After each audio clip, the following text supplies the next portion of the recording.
नमस्कार दोस्तों, स्वागत है लाइट ऑफ जीएस पर। आज हम लेकर आए हैं एडुटेरिया बीपीएससी सेट प्रैक्टिस वॉल्यूम 2 का महत्वपूर्ण प्रैक्टिस सेट। इसमें 72वीं बीपीएससी के लिए महत्वपूर्ण प्रश्न, सही उत्तर और विस्तृत चर्चा होगी। वीडियो के अंत तक जरूर देखें और अपनी तैयारी को मजबूत बनाएं। तो चलिए देखते हैं सेट नंबर फर्स्ट का। वामन अवतार की चर्चा सबसे पहले किस वैदिक साहित्य में मिलता है? वामन अवतार की चर्चा सबसे पहले किस वैदिक साहित्य में मिलती है? तो इसको हम देखेंगे किस वैदिक साहित्य में। आपको ऋग्वेद में मिलता है। किसमें? ऋग्वेद में। इस प्रकार राइट आंसर आपका ए होगा। वामन अवतार की चर्चा का प्राचीनतम स्रोत ऋग्वेद है। जो वामन अवतार भगवान वामन श्री हरि के पहले ऐसे अवतार थे जो मानव रूप में प्रकट हुए थे। उनके पिता कश्यप ऋषि एवं माता अदिति थे। वे बौने ब्राह्मण के रूप में जन्मे थे। इस प्रकार राइट आंसर आपका ए होगा। नेक्स्ट प्रश्न संख्या 2 देखेंगे। 2 है, सूची 1 और सूची 2 दिया गया है। सूची 1 में दर्शन है और सूची 2 में प्रवर्तक है। आपको मिलान करना है। तो मिलाएंगे तो न्याय का क्या हो जाएगा? तो न्याय का गौतम हो जाएगा। तो आप मिलाएंगे 4 हो जाएगा। योग बी में है योग, तो योग का हो जाएगा आपको 1 पतंजलि। सी में है पूर्व मीमांसा, तो पूर्व मीमांसा का हो जाएगा आपको जैमिनी 3। और डी में है उत्तर मीमांसा, तो उत्तर मीमांसा का हो जाएगा आपको बद्रायन। इस प्रकार राइट आंसर डी का 2 होगा। तो इस प्रकार हम मिलाएंगे, इसका राइट आंसर होगा 1 का 4, बी का 1, सी का 3 और डी का 2। इस प्रकार राइट आंसर आपका सी होगा। नेक्स्ट प्रश्न संख्या 3 हम देखेंगे। प्रश्न संख्या 3 देखेंगे। प्रश्न संख्या 3 है, निम्नलिखित कथनों पर विचार कीजिए। एक में है मौर्य काल में निःशुल्क श्रम एवं वेगार की प्रथा विद्यमान थी। 2 में है मौर्य काल में शादी विवाह उत्सव के अवसर पर एक विशेष कर लिया जाता था जिसे प्रणय कर कहा जाता था। 3 में मौर्य काल में ब्रह्मदेव एक कर मुक्त दान में दिया जाने वाला भूमि था। और 4 में है मौर्य काल में बलि एक प्रकार का भू राजस्व था। उपयुक्त में से कौन सा कथन आपका सही है? कहता है कौन सा कथन सही? तो इसका राइट आंसर हो जाएगा आपको सी। 1, 3 और 4 सही है। आपका 1, 3 और 4 सही है। इस प्रकार राइट आंसर आपका सी होगा। मौर्य काल में प्रणय एक आपातकालीन कर था जिसे युद्ध या राजकोष खाली होने के दौरान राज्य द्वारा जनता पर केवल एक बार लगाए जाने वाला कर था। मौर्य काल में निःशुल्क श्रम और वेगार की प्रथा विद्यमान थी जिसे विष्टि कहा जाता था।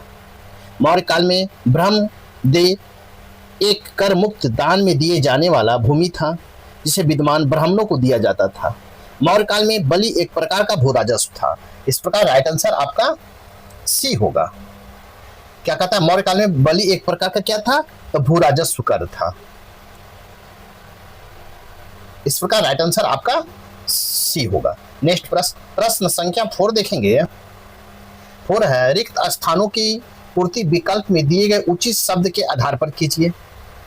उचित शब्द के आधार पर करना है। समुद्रगुप्त ने भारत को नेपोलियन कहा था।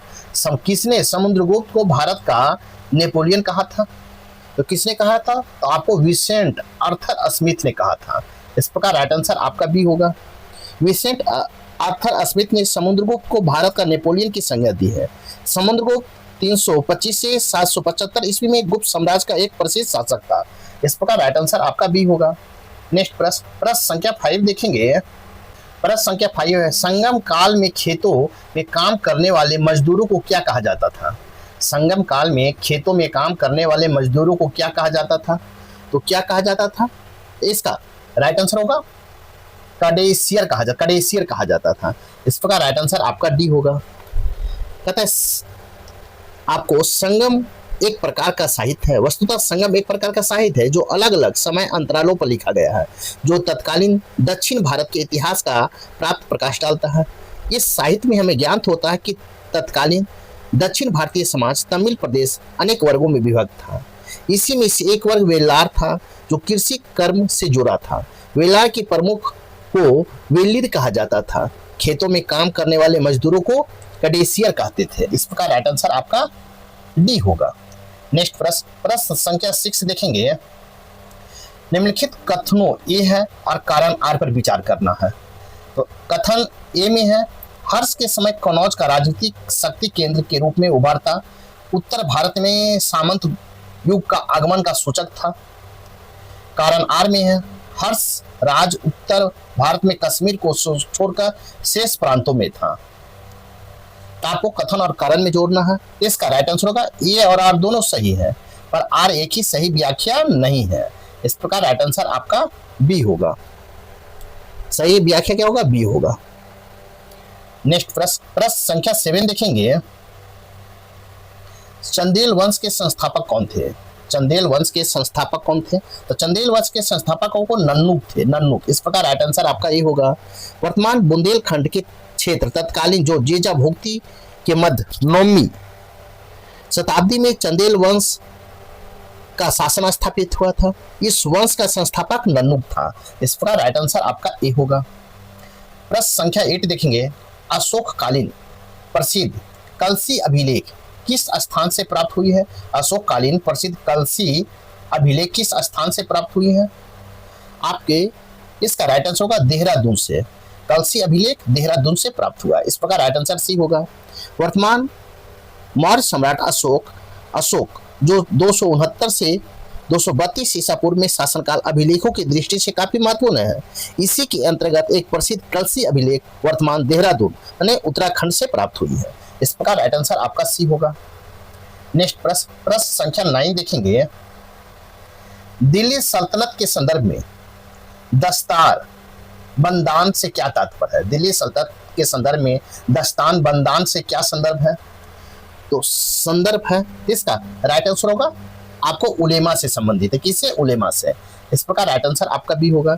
दिल्ली सल्तनत काल में ऊंचे धार्मिक और न्यायिक पदों पर बैठे व्यक्तियों को उलेमा को सामूहिक रूप से दस्तार बंदान या पगड़ी पहनने वाला कहा जाता था, क्योंकि वे सिर पर आधिकारिक रूप से पहने जाने वाली पगड़ी धारण करते थे। इस प्रकार राइट आंसर आपका बी होगा। नेक्स्ट प्रश्न संख्या 10 देखेंगे। भारत में सबसे प्रसिद्ध सूफी सिलसिला चिश्ती के प्रचारक ख्वाजा मोइनुद्दीन चिश्ती किसकी सेना के साथ भारत आए थे? भारत में प्रसिद्ध सूफी सिलसिला चिश्ती के प्रचारक ख्वाजा मोइनुद्दीन चिश्ती किसकी सेना के साथ भारत आए थे? तो किसकी सेना के साथ भारत आए थे? तो मोहम्मद गौरी की सेना के साथ आए थे। इस प्रकार राइट आंसर आपका सी होगा। चिश्ती सूफी मत के संस्थापक अफगानिस्तान के चिश्ती नामक स्थान पर अबू इसहाक समी चिश्ती और उसके शिष्य ख्वाजा अबू अहमद अब्दाल ने की थी, किंतु भारत में सर्वप्रथम इसका प्रचार ख्वाजा मोइनुद्दीन चिश्ती के द्वारा हुआ था। ख्वाजा मोइनुद्दीन चिश्ती 12वीं शताब्दी में मोहम्मद गौरी की सेना के साथ भारत आए थे। उन्हें अजमेर राजस्थान में अपना निवास स्थान बनाया था। इस प्रकार राइट आंसर आपका सी होगा। नेक्स्ट प्रश्न संख्या 11 देखेंगे। प्रश्न संख्या 11 है। निम्नलिखित कथनों पर विचार कीजिए। एक में मोती मस्जिद आगरा का निर्माण अकबर द्वारा कराया गया था। 2 में है मोती मस्जिद दिल्ली के निर्माण शाहजहां द्वारा किया गया था।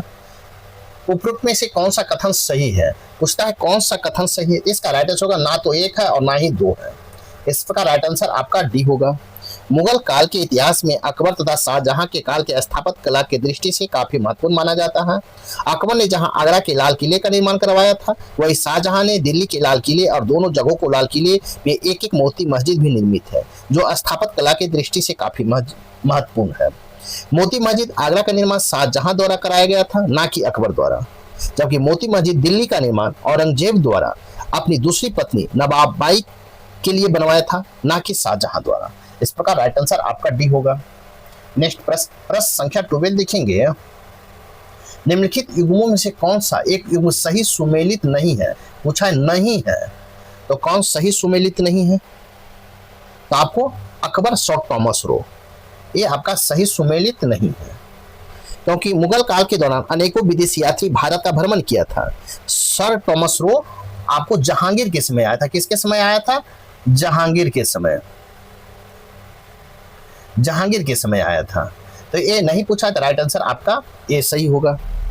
जबकि आपको अन है जहांगीर विलियम हॉकिंस सही है, शाहजहां ट्रेवनियर ये भी सही है, औरंगजेब मनुची ये भी सही है, जबकि आपका ए सही नहीं है। इस प्रकार राइट आंसर आपका ए होगा। नेक्स्ट प्रश्न संख्या 13 देखेंगे। सूची 1 और सूची 2 दिया गया है। सूची 1 में युद्ध है और सूची 2 में शासक है। आपको मिलान करना है। तो खुसरो का विद्रोह। तो खुसरो का विद्रोह किसके समय हुआ था? तो जहांगीर के समय हुआ था। जहांगीर, जो खुसरो जहांगीर का पुत्र था। बी में खानवा का युद्ध। तो खानवा का युद्ध किसके समय हुआ था? तो बाबर के समय हुआ था। तो बाबर राणा सांगा के विरुद्ध हुआ था। सी में है हल्दी घाटी का युद्ध।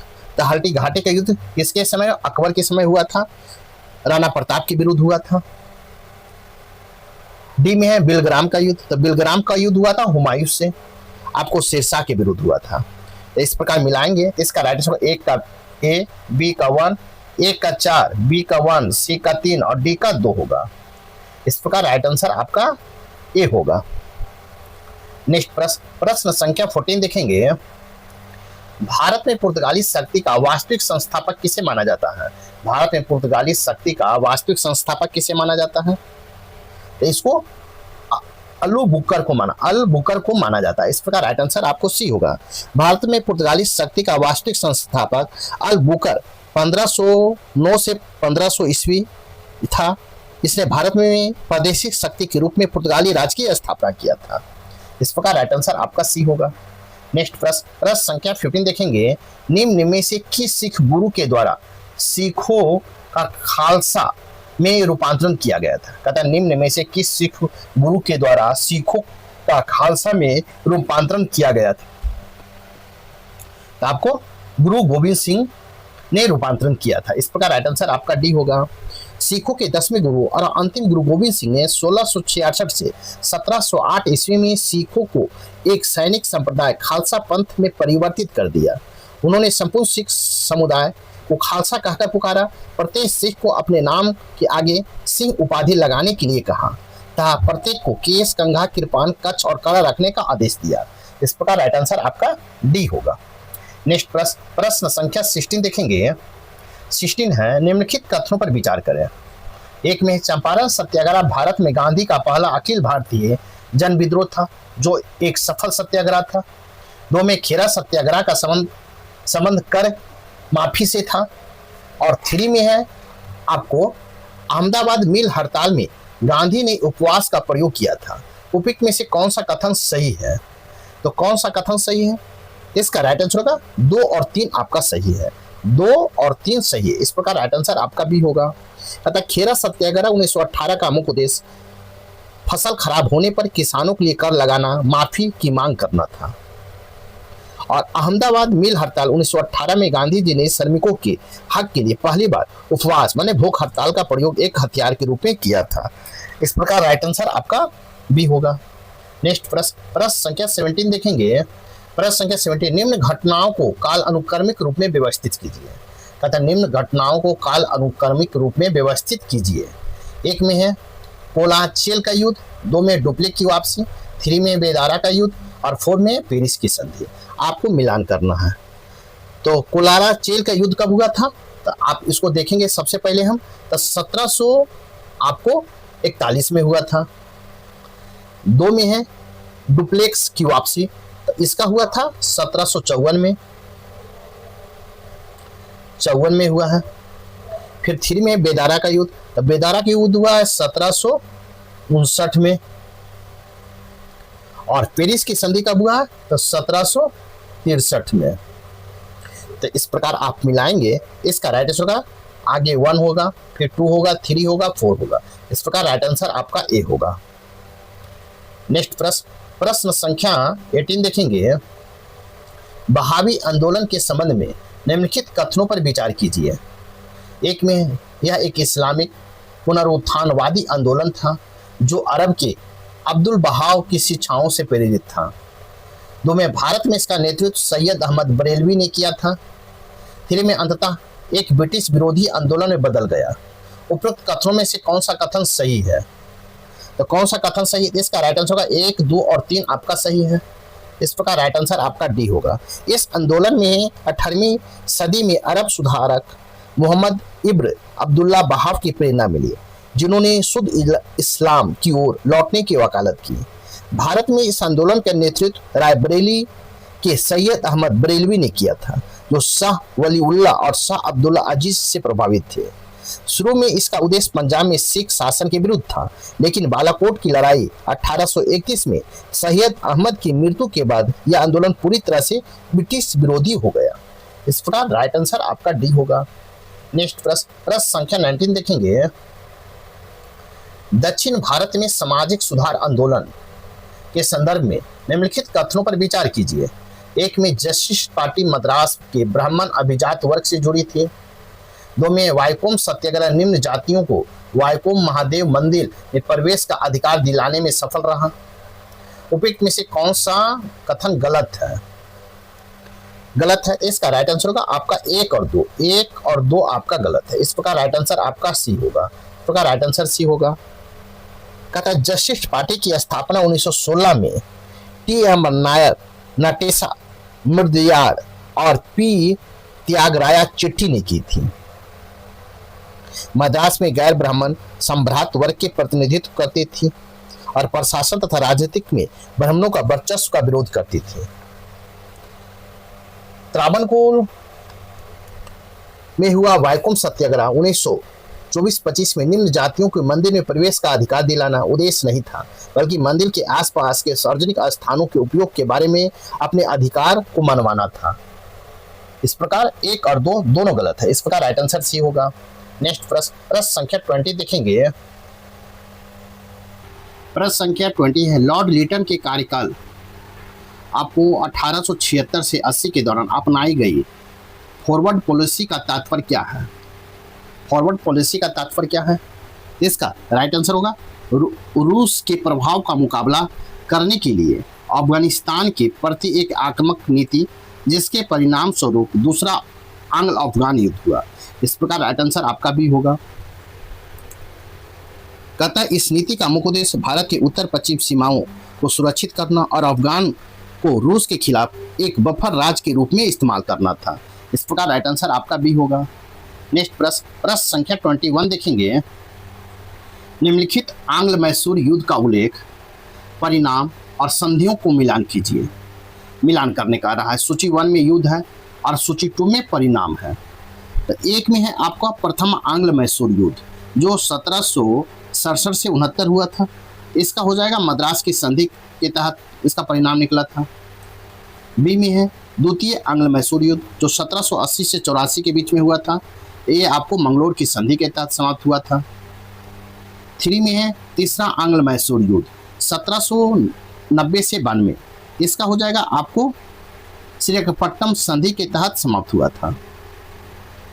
और डी में चौथा आंग्ल मैसूर युद्ध 1799 जो आपको टीपू सुल्तान की मृत्यु के तहत समाप्त हुआ था।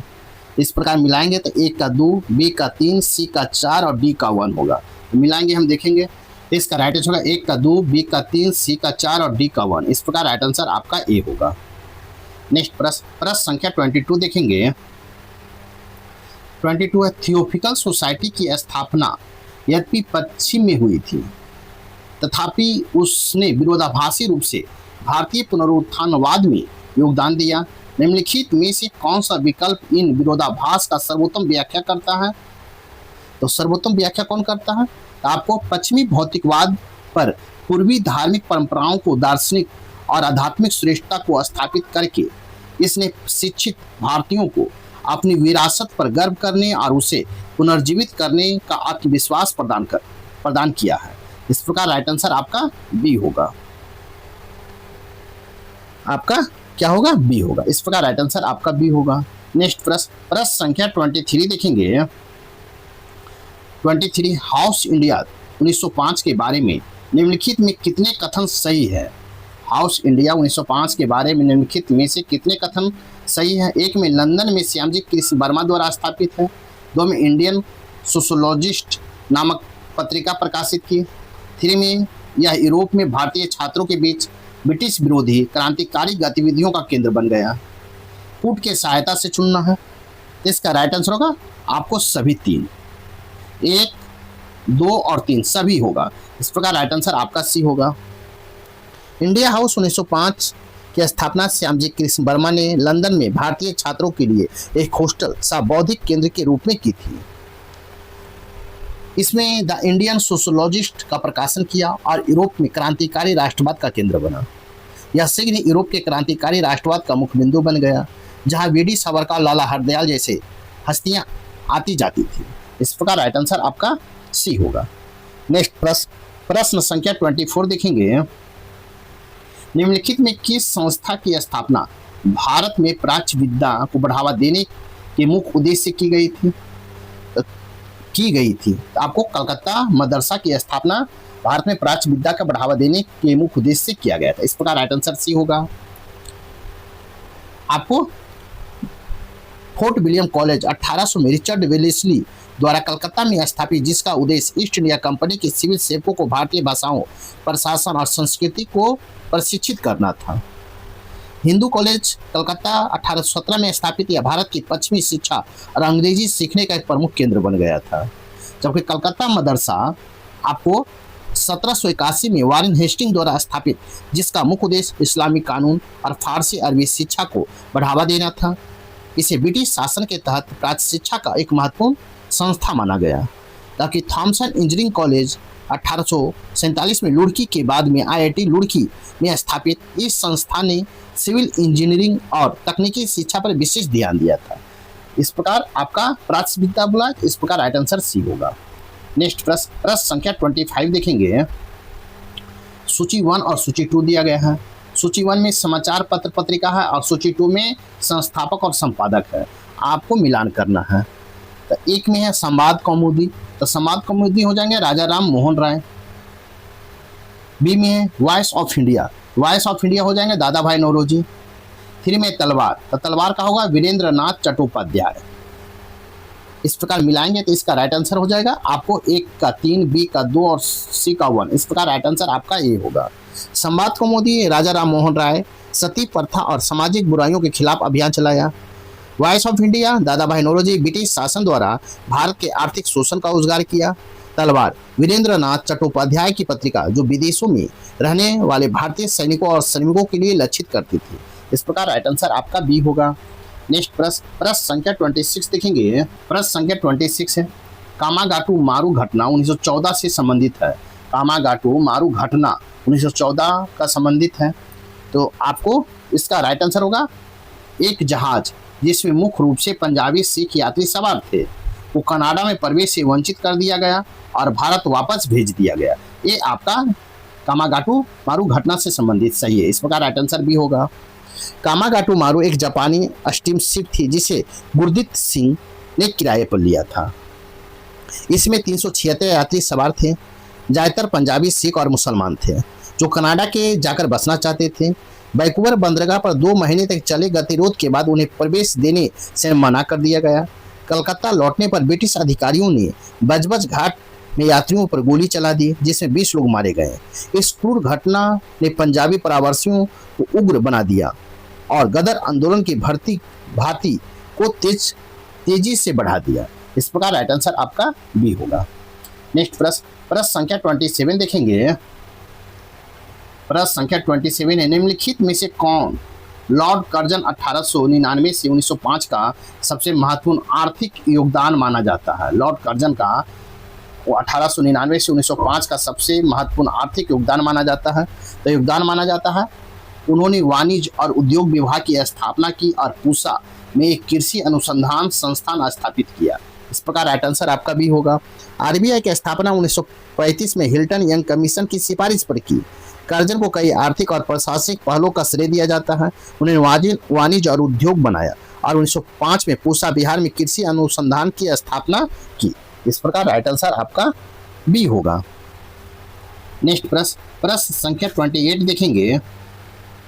निम्नलिखित अभिकथन एक है और कारण आर पर विचार करें। अभिकथन ए में है जनवरी 1915 में भारत लौटने के तुरंत बाद गांधी जी ने कोई भी बड़ा राजनीतिक कदम उठाने से इनकार कर दिया। कारण आर में है गांधी जी ने राजनीतिक गुरु गोपाल कृष्ण गोखले ने उन्हें सलाह दी कि कोई भी राजनीतिक कदम उठाने से पहले वे पूरे भारत पर भ्रमण करें और देश को समझें। उपयुक्त में दिए गए कोड को सही उत्तर को चुनना है। इसका राइट आंसर हो जाएगा आपको ए और आर दोनों सत्य है और आर एक ही सही व्याख्या है। इस प्रकार राइट आंसर आपका ए होगा। कहता है गांधी जी ने 21 साल दक्षिणी अफ्रीका में बिताने के बाद 9 जनवरी 1915 को भारत लौटे। लौटने के तुरंत बाद उन्होंने कई भी राजनीतिक कदम उठाने से खुद को रोक कर रखा। गांधी जी ने कोई भी कदम उठाने से पहले 1 साल तक भारत को समझने परखने कि उनकी राजनीतिक गुरु गोपाल कृष्ण गोखले से सलाह का पालन करते हुए खुद रोक कर रखा था। इस प्रकार राइट आंसर आपका ए होगा। नेक्स्ट प्रश्न संख्या 29 देखेंगे। सैंडल आयोग का मुख्य उद्देश्य किन सुधारों से संबंधित था? सैंडल आयोग मुख्य रूप से किन सुधारों से संबंधित था? तो आपको विश्वविद्यालय शिक्षा से संबंधित था। इस प्रकार राइट आंसर बी होगा। सैंडल आयोग 1917 से 19 में कलकत्ता विश्वविद्यालय और विश्वविद्यालय शिक्षा की समस्याओं की जांच करने के लिए नियुक्त किया गया था। इस प्रकार राइट आंसर बी होगा। नेक्स्ट प्रश्न संख्या 13 है। निम्नलिखित में से कौन सा कथन सही ढंग से स्पष्ट करता है कि विदेशों में चल रही क्रांतिकारी गतिविधियां अंततः भारत में एक सशस्त्र विद्रोह भड़काने में असफल क्यों रही? तो क्यों रही? एक में ब्रिटिश खुफिया एजेंसी ने ब्रिटिश मौजूद अधिकांश क्रांतिकारी गुटों में सफलतापूर्वक सेंध लगा ली थी। 2 में क्रांतिकारी गुटों में आपसी तालमेल के अभाव था और भारत के भीतर उनका कोई जन आधार नहीं था। तो इसका राइट आंसर हो जाएगा आपको 1 और 2 दोनों। इस प्रकार राइट आंसर सी होगा। ब्रिटिश खुफिया एजेंसी ने लगभग हर बड़े गुट में सेंध लगा ली थी। 1915 में पंजाब षड्यंत्र जिसे अंजाम दिए जाने के पहले बेनकाब हो गया। भारत के भीतर क्रांतिकारियों को कोई जन आधार नहीं था।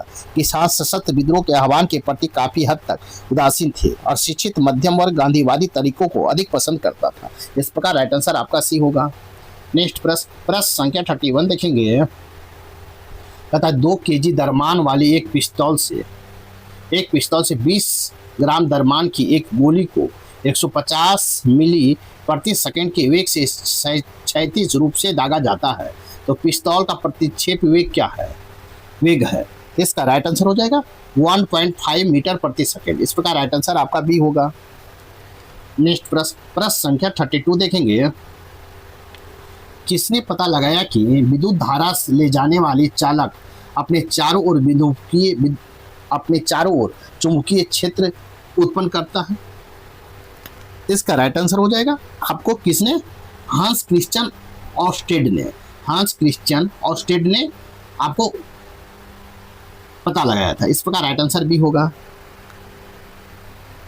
आपको फ्राइडे और प्रश्न है आपका फ्राइडे इन्होंने इलेक्ट्रोमैग्नेटिक इंडक्शन चुंबक से बिजली पैदा करने की खोज की।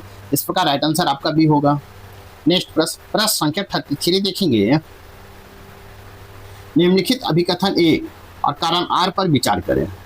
अभिकथन 1 में है यह खुरदरी क्षैतिज सतह पर रखे एम दरमान के एक ब्लॉक को एक क्षैतिज बल पर एफ ऊर्जा खींचा जाता है।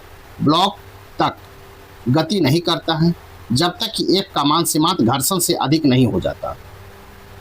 कारण आर में है क्षैतिज घर्षण एक स्वतः समायोजित बल है जो लगाए गए बल के साथ एक अधिकतम सीमा तक बढ़ता है। दिए कूट को सही उत्तर को चुनना है। इसका राइट आंसर हो जाएगा आपको ए और आर दोनों सत्य है और आर एक ही सही व्याख्या है। इस प्रकार राइट आंसर आपका ए होगा। इस प्रकार राइट आंसर ए होगा। नेक्स्ट प्रश्न संख्या 34 देखेंगे। प्रश्न संख्या 34 है 1000 वाट और 220 वोल्ट रेटिंग वाले इलेक्ट्रॉनिक हीटर का इस्तेमाल रोज 2 घंटे किया जाता है। 5 रुपया प्रति यूनिट की दर से 30 दिन में खर्च हुई ऊर्जा की लागत क्या है? इसका राइट आंसर होगा आपको 300 रुपया। इस प्रकार राइट आंसर आपका बी होगा। नेक्स्ट प्रश्न संख्या 35 देखेंगे। तथा उष्मागतिकी के दूसरे नियम के क्लोसिस के कथन के अनुसार उष्मा अपने आप इनमें से किसमें प्रभावित नहीं हो सकती है? किसमें प्रभावित नहीं हो सकती है? तो कम गर्म वस्तु से अधिक गर्म वस्तु की ओर, कम गर्म वस्तु से अधिक गर्म वस्तु की ओर प्रभावित नहीं हो सकती। इस प्रकार राइट आंसर बी होगा। आपको राइट आंसर बी होगा। नेक्स्ट प्रश्न संख्या 36 देखेंगे। प्रश्न संख्या 36 है एक सरल पेंडुलम को दोलन में स्थापित किया जाता है। फिर एक में है जब बॉब मध्य स्थिति से गुजरता है तो स्पर्श रेखीय त्वरण शून्य होता है। 2 में प्रत्येक चक्र में बॉब 2 बार एक निश्चित वेग का परिणाम प्राप्त करता है। 3 में दोलन के दौरान जब बॉब अपनी चरम स्थिति में पहुंचता है तो उसका त्वरण वेग दोनों शून्य होते हैं। 3 में सरल गोलक के दोलन के आयाम समय के साथ घटता जाता है। उपयुक्त में से कौन कथन सही है? कौन सा कथन सही है? इसका राइट आंसर होगा सी, 1, 2 और 4 आपका सही। इस प्रकार राइट आंसर आपका सी होगा, 1, 2 और 4 आपका सही है। इस प्रकार राइट आंसर आपका सी होगा। नेक्स्ट प्रश्न संख्या 37 देखेंगे। प्रश्न संख्या 37, यदि तापमान को 9 डिग्री सेंटीग्रेड से घटाकर 3 डिग्री सेंटीग्रेड कर दिया जाए तो पानी के आयतन में क्या परिवर्तन आएगा? इसका राइट आंसर हो जाएगा, राइट आंसर होगा आयतन पहले घटेगा और फिर बढ़ेगा। इस प्रकार राइट आंसर आपका सी होगा। 9 डिग्री से 4 डिग्री सेंटीग्रेड तक तापीय संकुचन इस सीमा में गतिज ऊर्जा कम हो जाती है, जिससे अणु धीमी गति से चलते हैं और कम जगह घेरते हैं। ज़्यादातर तरल पदार्थों के लिए यह एक समान व्यवहार है। इस दौरान आयतन लगातार कम हो जाता है। इस प्रकार राइट आंसर आपका सी होगा। नेक्स्ट प्रश्न संख्या 38 देखेंगे। नील बोहर के परमाणु मॉडल की अवधारणा के संबंध में निम्नलिखित में से कितने कथन सही है? कि 1 में इलेक्ट्रॉनिक नाभिक के चारों ओर नियमित कक्षाओं में घूमते हैं और लगातार अपनी ऊर्जा खोते रहते हैं। 2 में इलेक्ट्रॉनिक निश्चित ऊर्जा स्तरों या कोषों में रहते हैं और परिक्रमा करते समय अपनी ऊर्जा नहीं खोते हैं। 3 में लगातार ऊर्जा क्षय के कारण इलेक्ट्रॉनिक सर्पिल रूप में नाभिक की ओर बढ़ते हैं। 3 में नाभिक दूर स्थित इलेक्ट्रॉन को कम ऊर्जा होती है और जो इलेक्ट्रॉनिक नाभिक के अधिक निकट होता है उसमें अधिक ऊर्जा होती है। सही उत्तर को चुनना है। क्या करना है? सही उत्तर को चुनना है। इसका राइट आंसर केवल 1 में इलेक्ट्रॉन के नाभिक के चारों ओर नियमित कक्षाओं में घूमते हैं और लगातार अपनी ऊर्जा खोते रहते हैं। इस प्रकार राइट आंसर आपका ए होगा। आपका परमाणु के बोहर मॉडल की मुख्य बातें में एक परमाणु में इलेक्ट्रॉन जिन पर ऋणात्मक आवेश होता है धनात्मक आवेश वाले नाभिक के चारों ओर एक निश्चित गोलाकार रास्ते में घूमते हैं, जिन्हें कक्षाएं या कोष कहा जाता है। प्रत्येक कक्षा या कोष में ऊर्जा निश्चित होती है और इन गोलाकार कक्षाओं को ऑर्बिटल कोष के नाम से भी जाना जाता है। इस प्रकार राइट आंसर आपका ए होगा। नेक्स्ट प्रश्न संख्या 39 देखेंगे।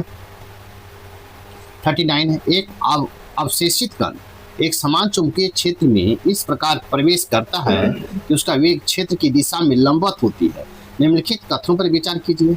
1 में कण की चाल स्थिर रहती है। 2 में कण की गति ऊर्जा स्थिर रहती है। 3 में कण पर चुंबकीय बल द्वारा किया गया कार्य शून्य होता है। 4 में कण एक समान वृत्तीय गति करता है। उपयुक्त में से कौन सा कथन सही है? कहता है कौन सा कथन आपका सही है? इसका राइट आंसर होगा 1, 2 और 3 और 4। 1, 2, 3 और 4 सभी सही है। इस प्रकार राइट आंसर आपका डी होगा। इस प्रकार राइट आंसर आपका डी होगा। नेक्स्ट प्रश्न संख्या 14 देखेंगे।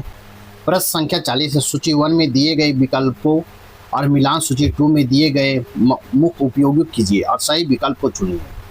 1 में सूचियों में पॉलीमर है और सूची 2 में उपयोग है। आपको मेलामाइन या फॉर्मिडिहाइड, तो मेलामाइन फॉर्मिडिहाइड होगा ना टूटने वाले बर्तन। 2 में है नियोप्रीन, तो नियोप्रीन का हो जाएगा आपको डी कन्वेयर बेल्ट और गैस्केट। 3 में है ऑरलॉन पेन, ऑरलॉन पेन है इसका हो जाएगा ऊन का विकल्प। और 4 में है ग्लिप्टल, तो ग्लिप्टल का हो जाएगा सी, आपको पेंट और बाइंडिंग सामग्री है। और 5 में है पोलोप्रोपीन, इसका हो जाएगा आपको 1, चिकित्सा प्रयोगशाला उत्पाद और रस्सियाँ। इस प्रकार आप मिलाएंगे। इसका राइट आंसर 1 का बी, 2 का डी, 3 का ई, सी का 4 का सी और 5 का ए होगा। इस प्रकार राइट आंसर आपका ए होगा। नेक्स्ट प्रश्न संख्या 41 देखेंगे। आधुनिक आवर्त सारणी के बारे में निम्नलिखित कथनों पर विचार कीजिए। 1 में एक ही समूह के तत्वों में वैलेंस इलेक्ट्रॉन की संख्या समान होती है। 2 में एक आवर्त में परमाणु त्रिज्या बाएं से दाएं जाने पर बढ़ती है। 3 में एक आवर्त में बाएं से दाएं जाने पर इलेक्ट्रॉन बंधुता आमतौर पर अधिक ऋणात्मक होती है। 4 में एक आवर्त में विद्युत ऋणात्मक बाएं से दाएं जाने पर घटती है। उपयुक्त कथनों में से कौन सा कथन गलत है? गलत पूछा गया है, तो कौन गलत है? इसका आपको राइट आंसर हो जाएगा आपको 2 और 4 गलत है। 2 और 4 गलत है। इस प्रकार राइट आंसर आपका सी होगा। 2 और 4 गलत है। 2 में क्या है आपका, एक आवर्त में परमाणु त्रिज्या बाएं से दाएं जाने पर बढ़ती है। कहता है कि पीरियड के आगे प्रभावित नाभिकीय आवेश बढ़ता है जिससे इलेक्ट्रॉन के करीब आ जाते हैं। पीरियड के बाएं से दाएं जाने पर परमाणु त्रिज्या वास्तव में कम हो जाती है। ऐसा इसलिए होता है क्योंकि नाभिकीय आवेश बढ़ता है जबकि इलेक्ट्रॉन उसी मुख्य ऊर्जा स्तर से जुड़े रहते हैं जिससे इलेक्ट्रॉन नाभिक की ओर करीब खींच जाते हैं। जबकि होल में एक आवर्त में विद्युत ऋणात्मक बाएं से दाएं जाने पर घटती है। तो किसी अणु के परमाणु के इलेक्ट्रॉन को साझा जोड़े को अपनी ओर आकर्षित करने की प्रवृत्ति को विद्युत ऋणात्मक कहते हैं। जैसे जैसे हम पीरियड के बाएं से दाएं जाते हैं नाभिकीय आवेश बढ़ता है और परमाणु का आकार घटता है। इसलिए आधुनिक आवर्त सारणी में पीरियड के आगे बढ़ने पर विद्युत ऋणात्मक का मान बढ़ जाता है। इस प्रकार राइट आंसर आपका गलत पूछा है तो राइट आंसर 2 और 4 आपका गलत होगा। इस प्रकार राइट आंसर सी होगा। नेक्स्ट प्रश्न संख्या 42 देखेंगे। धातुओं के निष्कासन के बारे में निम्नलिखित कथनों पर विचार कीजिए। एक में हेमेटाइट से लोहा निकालने की प्रक्रिया में सिलिका को कैल्शियम सिलिकेट के रूप में हटाने के लिए चूना पत्थर मिलाया जाता है। 2 में है एल्युमिनियम निकालने की प्रक्रिया में एल्यूमिना का गलनांक कम करने और उसकी चालकता बढ़ाने के लिए क्रायोलाइट मिलाया जाता है। 3 में तांबा उसके सल्फाइड एग से ऑटो रिडक्शन स्व अपचयन विधि द्वारा निकाला जाता है। उपयुक्त में से कौन सा गलथन गलत है? पूछा गया गलत, तो कोई नहीं गलत है। इस प्रकार राइट आंसर आपका डी होगा। इस प्रकार राइट आंसर आपका डी हो, कोई नहीं गलत है। इस प्रकार राइट आंसर डी होगा। नेक्स्ट प्रश्न संख्या 43 देखेंगे।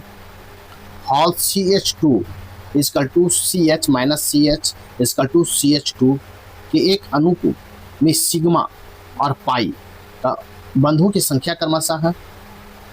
तो कितना है बंधुओं की संख्या? इसका राइट आंसर होगा 9 सिग्मा 2 पाई। इस प्रकार राइट आंसर आपका ए होगा। नेक्स्ट प्रश्न संख्या 44 है। निम्नलिखित में कितने तत्व प्रतिचुंबकीय नहीं है? प्रतिचुंबकीय नहीं है। 1 में सोना, 2 में पारा, 3 में सिलिकॉन और 4 में है प्लेटिनियम। इसको सबसे पहले हम देखेंगे ऑप्शन में मिलाएंगे। इसका राइट केवल एक होगा। इस प्रकार राइट आंसर ए होगा। प्रतिचुंबकीय चुंबक एक कमजोर रूप है जिसमें कोई पदार्थ चुंबक द्वारा प्रति आकर्षित होता है। वे पदार्थ किसी बाहरी चुंबकीय क्षेत्र के विपरीत दिशा में एक बहुत ही कमजोर चुंबकीय क्षेत्र उत्पन्न करते हैं और हल्के में प्रति आकर्षित होते हैं। उदाहरणतः तांबा, सोना और पानी। इस प्रकार राइट आंसर आपका ए होगा। नेक्स्ट प्रश्न संख्या 45 देखेंगे। वनस्पति तेलों के हाइड्रोजनीकरण द्वारा वनस्पति घी बनाने में उपयुक्त उत्प्रेरक है। तो उत्प्रेरक क्या है? तो निकल है, निकल। इस प्रकार राइट आंसर भी होगा। तरल वनस्पति तेलों या ठोस अर्धठोस वनस्पति घी में परिवर्तित करने की प्रक्रिया को उत्प्रेरक हाइड्रोजनीकरण नामक रासायनिक प्रक्रिया कहते हैं। असंतृप्त वनस्पति तेलों या तरल में असंतृप्त वसा ठोस में हाइड्रोजनीकरण के लगभग 200 डिग्री सेंटीग्रेड पर बारीकी पीसी हुए निकल के उत्प्रेरक के रूप में उपयोग करके किया जाता है। इस प्रकार राइट आंसर सी होगा, बी होगा। नेक्स्ट प्रश्न संख्या 46 देखेंगे। एक शुष्क सेल बैटरी में निम्नलिखित में से किसका उपयोग इलेक्ट्रोलाइट के रूप में किया जाता है? इलेक्ट्रोलाइट के रूप में किया जाता है। इसका राइट आंसर हो जाएगा इलेक्ट्रोलाइट के रूप में किया जाता है। तो इसका राइट आंसर होगा अमोनिया क्लोराइड और जिंक क्लोराइड का उपयोग किया जाता है। इस प्रकार राइट आंसर ये होगा अमोनिया क्लोराइड और जिंक क्लोराइड का। आपको एक स्टैंडर्डाइज सेल में आमतौर पर लेड ग्लासेस से या जिंक कार्बन बैटरी के नाम से भी जाना जाता है। इस प्रकार राइट आंसर आपका ए होगा। नेक्स्ट प्रश्न संख्या 47 देखेंगे। एक अवतल दर्पण वस्तु से 3 गुना बड़ी वास्तविक छवि बनाता है। यदि वस्तु 20 सेंटीमीटर दूरी पर है तो फोकस लंबाई f क्या होगा? तो क्या होगा? इसका राइट आंसर हो जाएगा -15 सेंटीमीटर होगा। इस प्रकार राइट आंसर आपका बी होगा। नेक्स्ट प्रश्न संख्या 48 देखेंगे। मेडुला ऑब्लोगाट में ब्लड पीएच के बदलाव का संकेत देने के लिए सेंट्रल कीमोरिसेप्टर्स के आसपास कौन सा फ्लूइड होता है? तो कौन सा फ्लूइड होता है? इसका राइट आंसर हो जाएगा आपको मस्तिष्क मेरुद्रव होता है। इस प्रकार राइट आंसर आपका सी होगा। इस प्रकार राइट आंसर आपका क्या होगा? सी होगा। नेक्स्ट प्रश्न संख्या 49 देखेंगे। C4 पौधे में प्रकाश संश्लेषण की प्रक्रिया के संबंध में निम्नलिखित में से कौन सा कथन सत्य है? 1 में CO2 का प्राथमिक ग्राही RUBP है, दो में पहला स्थिर उत्पाद ऑक्जेलिक एसिटिक अम्ल AA है, OAA है। 3 में C4 पौधे के क्रॉन्च एनाटोमी होती है। 4 में है C4 पौधे के प्रकाश शोषण नग्न होता है। सही उत्तर को चुनना है, सही उत्तर को आपको चुनना है। इसका राइट आंसर हो जाएगा आपको C। 2, 3 और 4, 2, 3 और 4 सही। इस प्रकार राइट आंसर आपका C होगा। नेक्स्ट प्रश्न संख्या 15 देखेंगे। इनमें से किसे मनुष्य के प्राकृतिक पेसमेकर के रूप में जाना जाता है? इनमें से किसे मनुष्य में प्राकृतिक पेसमेकर के रूप में जाना जाता है? इसका हम देखेंगे राइट आंसर। इसका राइट आंसर होगा ए से नोड को जाना जाता है। इस प्रकार राइट आंसर आपका बी होगा। आपको साइनोएंट्रियल ए से नोड दाहिने एंट्रियल या सुपीरियर वेना कावा के खोलने की जगह के पास होता है। एस ए नोड एक नेचुरल पेसमेकर है क्योंकि यह इलेक्ट्रिकल इम्पल्स बनाता है जो हर धड़कन की शुरुआत करते हैं। यह इंडक्शन पाथवे का पहला कदम है। इस प्रकार राइट आंसर आपका बी होगा। इस प्रकार मेरे वीडियो को लाइक कीजिए, शेयर कीजिए और चैनल को सब्सक्राइब नहीं किए तो सब्सक्राइब कर ले। आप देख रहे हैं एडुटेरिया 72 बीपीएससी का वॉल्यूम 2 और सेट नंबर 5। तो चलिए देखते हैं सेट प्रश्न संख्या 51 हम देखेंगे। संख्या 51 है, इनमें से कौन कोशिका मध्यस्थ प्रतिरक्षा को संचालित करता है? तो कौन करता है? तो आपको इसका राइट आंसर हो जाएगा आपको टी लिम्फोसाइट करता है। कौन? T lymphocyte. इस प्रकार राइट आंसर आपका बी होगा। नेक्स्ट प्रश्न संख्या 52 देखेंगे। फिर निम्नलिखित वैज्ञानिक और उनके वर्गीकरण प्रणालियों से मिलान कीजिए। एक में है अरस्तुत, तो अरस्तुत हो जाएगा आपको ई हो जाएगा क्योंकि दो जगत प्रणाली पौधे और जंतु है। फिर है लिनियस, तो लिनियस का हो जाएगा आपको लैंगिक लक्षणों पर आधारित कृत्रिम प्रणाली, तो आपका ए हो जाएगा। 3 में है बेंथम और हुकर, तो बेंथम और हुकर का होगा समग्र आर्कीय पर आधारित प्राकृतिक प्रणाली, तो इसका हो जाएगा बी हो जाएगा। फिर है 4 में एंगल और प्राटल, एंगल और प्राटल का हो जाएगा आपको विकासवादी संबंधों पर आधारित जाति वृत्तीय प्रणाली, इसका सी हो जाएगा। और 5 में है व्हीट टेकर, तो व्हीट टेकर का हो जाएगा आपको कोशिका संरचना और पोषण पर आधारित 5 जगत प्रणाली, इसका हो जाएगा डी आपको। इस प्रकार आप मिलाएंगे तो इसका राइट आंसर हो जाएगा आपको 1 का ई, बी का 2 और 3 का बी, 4 का सी और 5 का डी होगा। इस प्रकार राइट आंसर आपका सी होगा। नेक्स्ट प्रश्न संख्या 53 देखेंगे। एजियोस्पर्म पौधे में सीव ट्यूब का मुख्य कार्य क्या है? एजियोस्पर्म पौधे में सीव ट्यूब का मुख्य कार्य क्या है? तो मुख्य कार्य क्या है आपको? तो कार्बनिक विलय और भोजन का स्थानांतरण है। इस प्रकार राइट आंसर आपका सी होगा। सीव ट्यूब एलिमेंट्स में ये एजियोस्पर्म और फ्लोएम में एक दूसरे को सिर से जुड़े हुए हैं। लंबे ट्यूब और जीवित सेल होते हैं। इसका काम पत्तियों से पौधे के बाकी हिस्सों तक शुगर और न्यूट्रियस ऑर्गेनिक भोजन पहुंचाना होता है और आपको वे टूटते हैं और न्यूक्लियर और वैलिकुलम राइबोसोम और ज्यादातर दूसरे बड़े ऑर्गेनेल खो देते हैं। इन जरूरी चीज़ों को ना होने के बावजूद ये सालों तक जीवित और काम करने वाले सेल बने रहते हैं। इस प्रकार राइट आंसर आपका सी होगा। नेक्स्ट प्रश्न संख्या 54 देखेंगे। कहता है गटेशन बिंदु स्राव में पौधे से पानी किस रूप में बाहर निकलता है? तो पौधे से पानी किस रूप में बाहर निकलता है? इसका राइट होगा तरल बूंदे के रूप में बाहर निकलता है। इस प्रकार राइट आंसर भी होगा। आपको इन स्थितियों में जड़ का दबाव पानी के पौधे के ऊपर की ओर धकेलता है जिससे पत्तियां से तरल पानी की बूंदें बाहर निकलती हैं। यह वाष्पोत्सर्जन सेलक है जिसमें पानी वाष्प भाप के रूप में बाहर निकलता है, इसलिए गटेशन का पानी नुकसान तरल बूंदों के रूप में होता है। इस प्रकार राइट आंसर आपका बी होगा। नेक्स्ट प्रश्न संख्या 55 देखेंगे। किस जंतु संघ या फाइलम की विशेषता आसममित शरीर, कोशिकीय स्तर का संगठन और डिप्लोब्लास्टिक परतें हैं? इसका राइट आंसर होगा पोरीफेरा का। इस प्रकार राइट आंसर आपका बी होगा। पोरीफेरा स्पंज आपको जीव मुख्य रूप से आसमित होते हैं, यानी उनके शरीर को किसी भी केंद्रीय तल के 2 भाग दो समान भागों में नहीं बांटा जा सकता। इन कोशिकीय स्तर का संगठन पाया जाता है जहाँ कोशिकीय ढीले ढंग से जुड़ी होती है और कोई स्पष्ट वास्तविक ऊतक नहीं बनती है। ये डिप्लोब्लास्टिक भी होते हैं, यानी इनका विकास दो प्राथमिक भ्रूण जनन स्तरों एक्टोडर्म और एंडोडर्म से होता है। इस प्रकार राइट आंसर बी होगा। नेक्स्ट प्रश्न संख्या 56 देखेंगे। ऑप्टोजेनिक्स एक जैविक तकनीकी है जो न्यूरॉन की गतिविधि को नियंत्रित करने के लिए इनमें से किसका उपयोग करती है? तो किसका उपयोग करती है? इसका राइट आंसर होगा प्रकाश तरंगे का। इस प्रकार राइट आंसर आपका बी होगा। ऑप्टोजेनिक एक जैविक तकनीक है जो कोशिका गतिविधियों को नियंत्रित करने के लिए आनुवांशिक, अभियांत्रिक और प्रकाशीय प्रकाश को जोड़ता है। न्यूरॉन को नियंत्रित करने के लिए इंजीनियर रासायनिक दवाओं का उपयोग करने वाली प्रौद्योगिकी क्रोमोजेनिक्स नामक एक अलग क्षेत्र से संबंधित है। इस प्रकार राइट आंसर आपका भी होगा। नेक्स्ट प्रश्न संख्या 57 देखेंगे। प्रश्न संख्या 57 है, सूची 1 और सूची 2 दिया गया। सूची 1 में चिकित्सा कारक है और सूची 2 में वर्गीकरण कार्य है। आपको मिलान करना है, तो इसको हम सबसे पहले देखेंगे। मिलान करना है तो मिलान का ए में है एप्रोनियाजिड। एप्रोनियाजिड का हो जाएगा आपको एंटी डिप्रेसेंट होगा।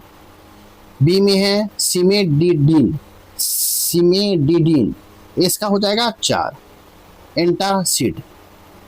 सी में है एस्पिरिन का हो जाएगा 1 नॉन नार्कोटिक एनालॉजिक्स। और डी में है सालवर्सन, इसका हो जाएगा 3 एंटी माइक्रोबियल एजेंट।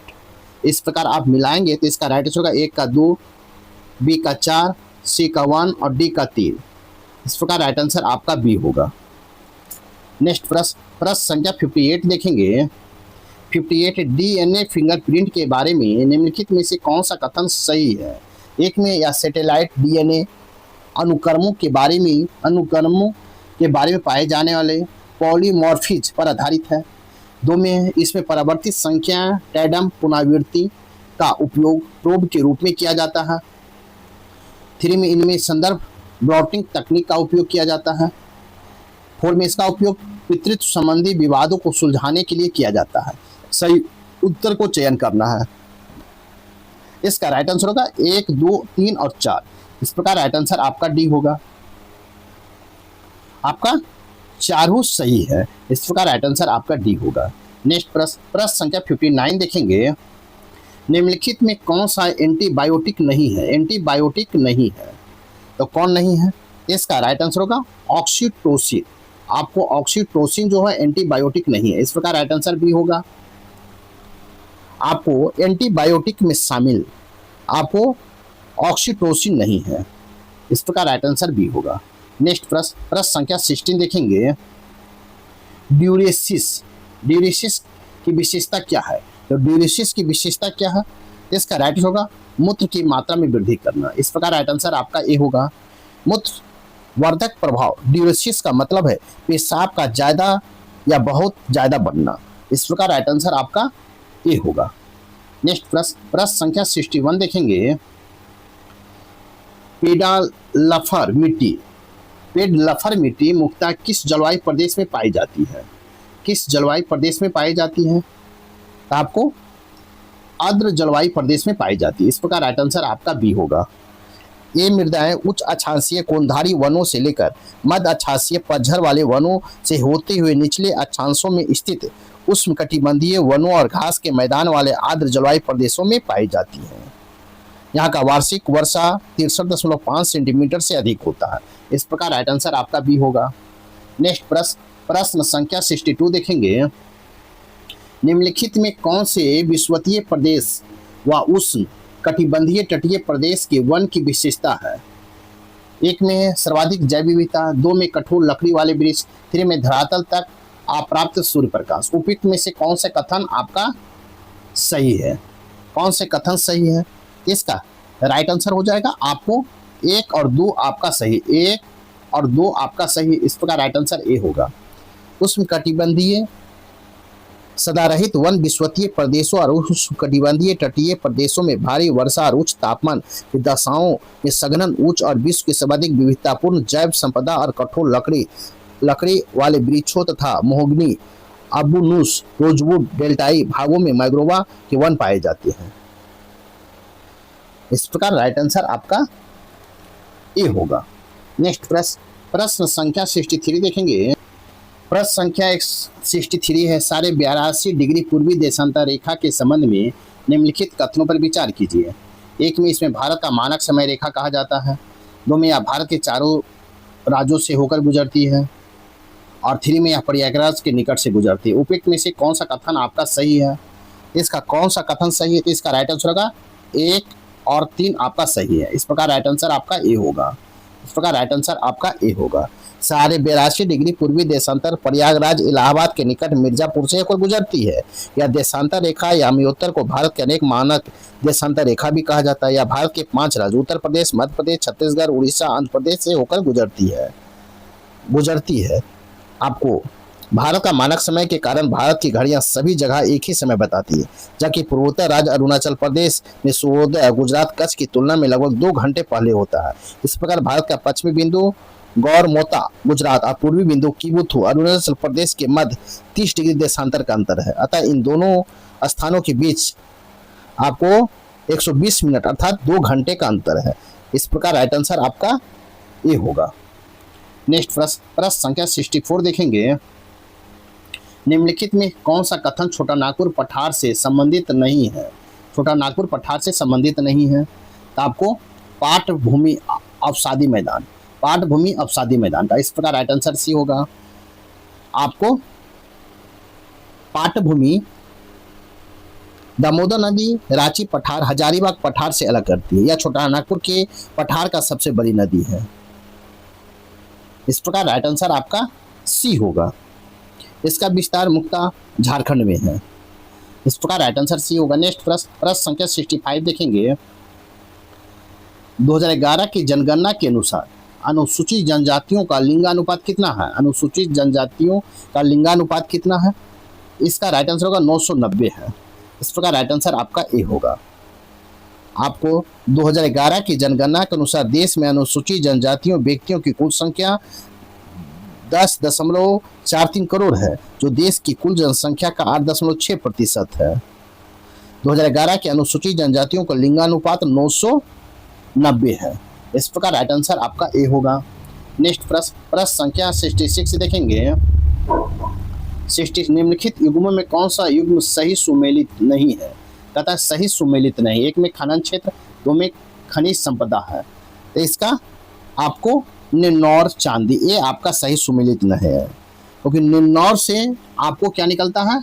ये गलत है। जबकि कोलार से सोना सही है, बालाघाट से तांबा सही है, कालाहांडी से मैग्नीशियम ये सही है, जबकि आपका सी गलत है। इस प्रकार राइट आंसर आपका सी होगा।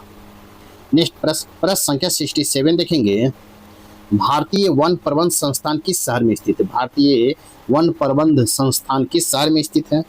तो आपको भोपाल में स्थित है। इस प्रकार राइट आंसर सी होगा। भारतीय वन प्रबंध संस्थान भोपाल मध्य प्रदेश में स्थित है। इसकी स्थापना 1982 में पर्यावरण, वन और जलवायु परिवर्तन मंत्रालय द्वारा की गई थी। इस प्रकार राइट आंसर सी होगा। नेक्स्ट प्रश्न संख्या 68 है। सुलावेसी द्वीप किस देश में स्थित है? तो सुलावेसी द्वीप किस देश में है? तो इंडोनेशिया में है। इस प्रकार राइट आंसर सी होगा। सुलावेसी, जिसे पहले सेलिबीज के नाम से जाना जाता था, यह इंडोनेशिया का एक प्रमुख के आकार का द्वीप है। इस प्रकार राइट आंसर आपका सी होगा। नेक्स्ट प्रश्न संख्या 69 है। हॉर्न ऑफ अफ्रीका में मुख्य रूप से कौन सा देश शामिल है? इसका राइट आंसर होगा इथियोपिया, सोमालिया, जिबूती और इरिट्रिया। इस प्रकार राइट आंसर आपका भी होगा। हॉर्न ऑफ अफ्रीका के मुख्य रूप से इथियोपिया, सोमालिया, जिबूती, इरिट्रिया देश शामिल है। इस प्रकार राइट आंसर आपका भी होगा। नेक्स्ट प्रश्न संख्या 17 देखेंगे। प्रश्न संख्या 17 है। सूची 1 और सूची 2 दिया गया है। सूची 1 में जल संधि है और सूची 2 में आपको संबंधित सागर है। आपको मिलान करना है। ए में है डोबर जल संधि, तो डोबर जल संधि है आपको इसका हो जाएगा 1 का 3 हो जाएगा इंग्लिश चैनल और उत्तरी सागर। बी में जिब्राल्टर संधि, तो इसका होना हो जाएगा भूमध्य सागर एवं अटलांटिक महासागर। 3 में कर्च, तो कर्च का हो जाएगा 4 अजोब सागर और काला सागर। उसके बाद डी में है बोनिफेसियो सागर, तो बोनिफेसियो का होगा 2 टेरिनियन सागर और भूमध्य सागर। इस प्रकार ए का 3, बी का 1 और सी का 4 और डी का 2 होगा। इस प्रकार राइट आंसर आपका सी होगा। ए का 3, बी का 1, सी का 4 और डी का 2 होगा। इस प्रकार राइट आंसर आपका सी होगा। नेक्स्ट प्रश्न संख्या 71 देखेंगे।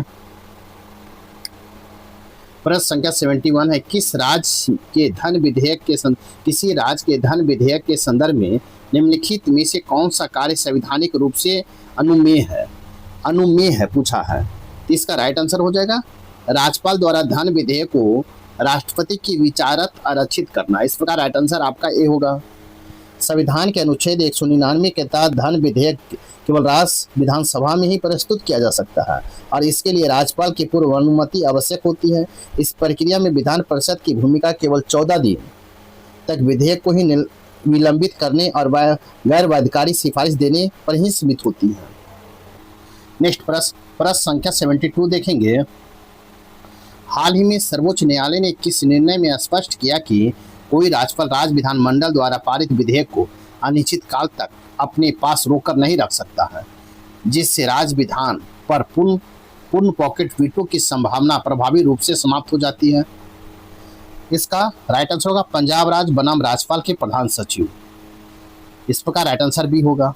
अनुच्छेद 200 के तहत किसी विधेयक को यथाशीघ्र लौटाने संबंधी संवैधानिक अस्पष्टता ने ऐतिहासिक रूप से राज्यपाल को अनिश्चितकालीन देरी के लिए माध्यम से पूर्ण पॉकेट वीटो के प्रयोग करने का अवसर दिया है।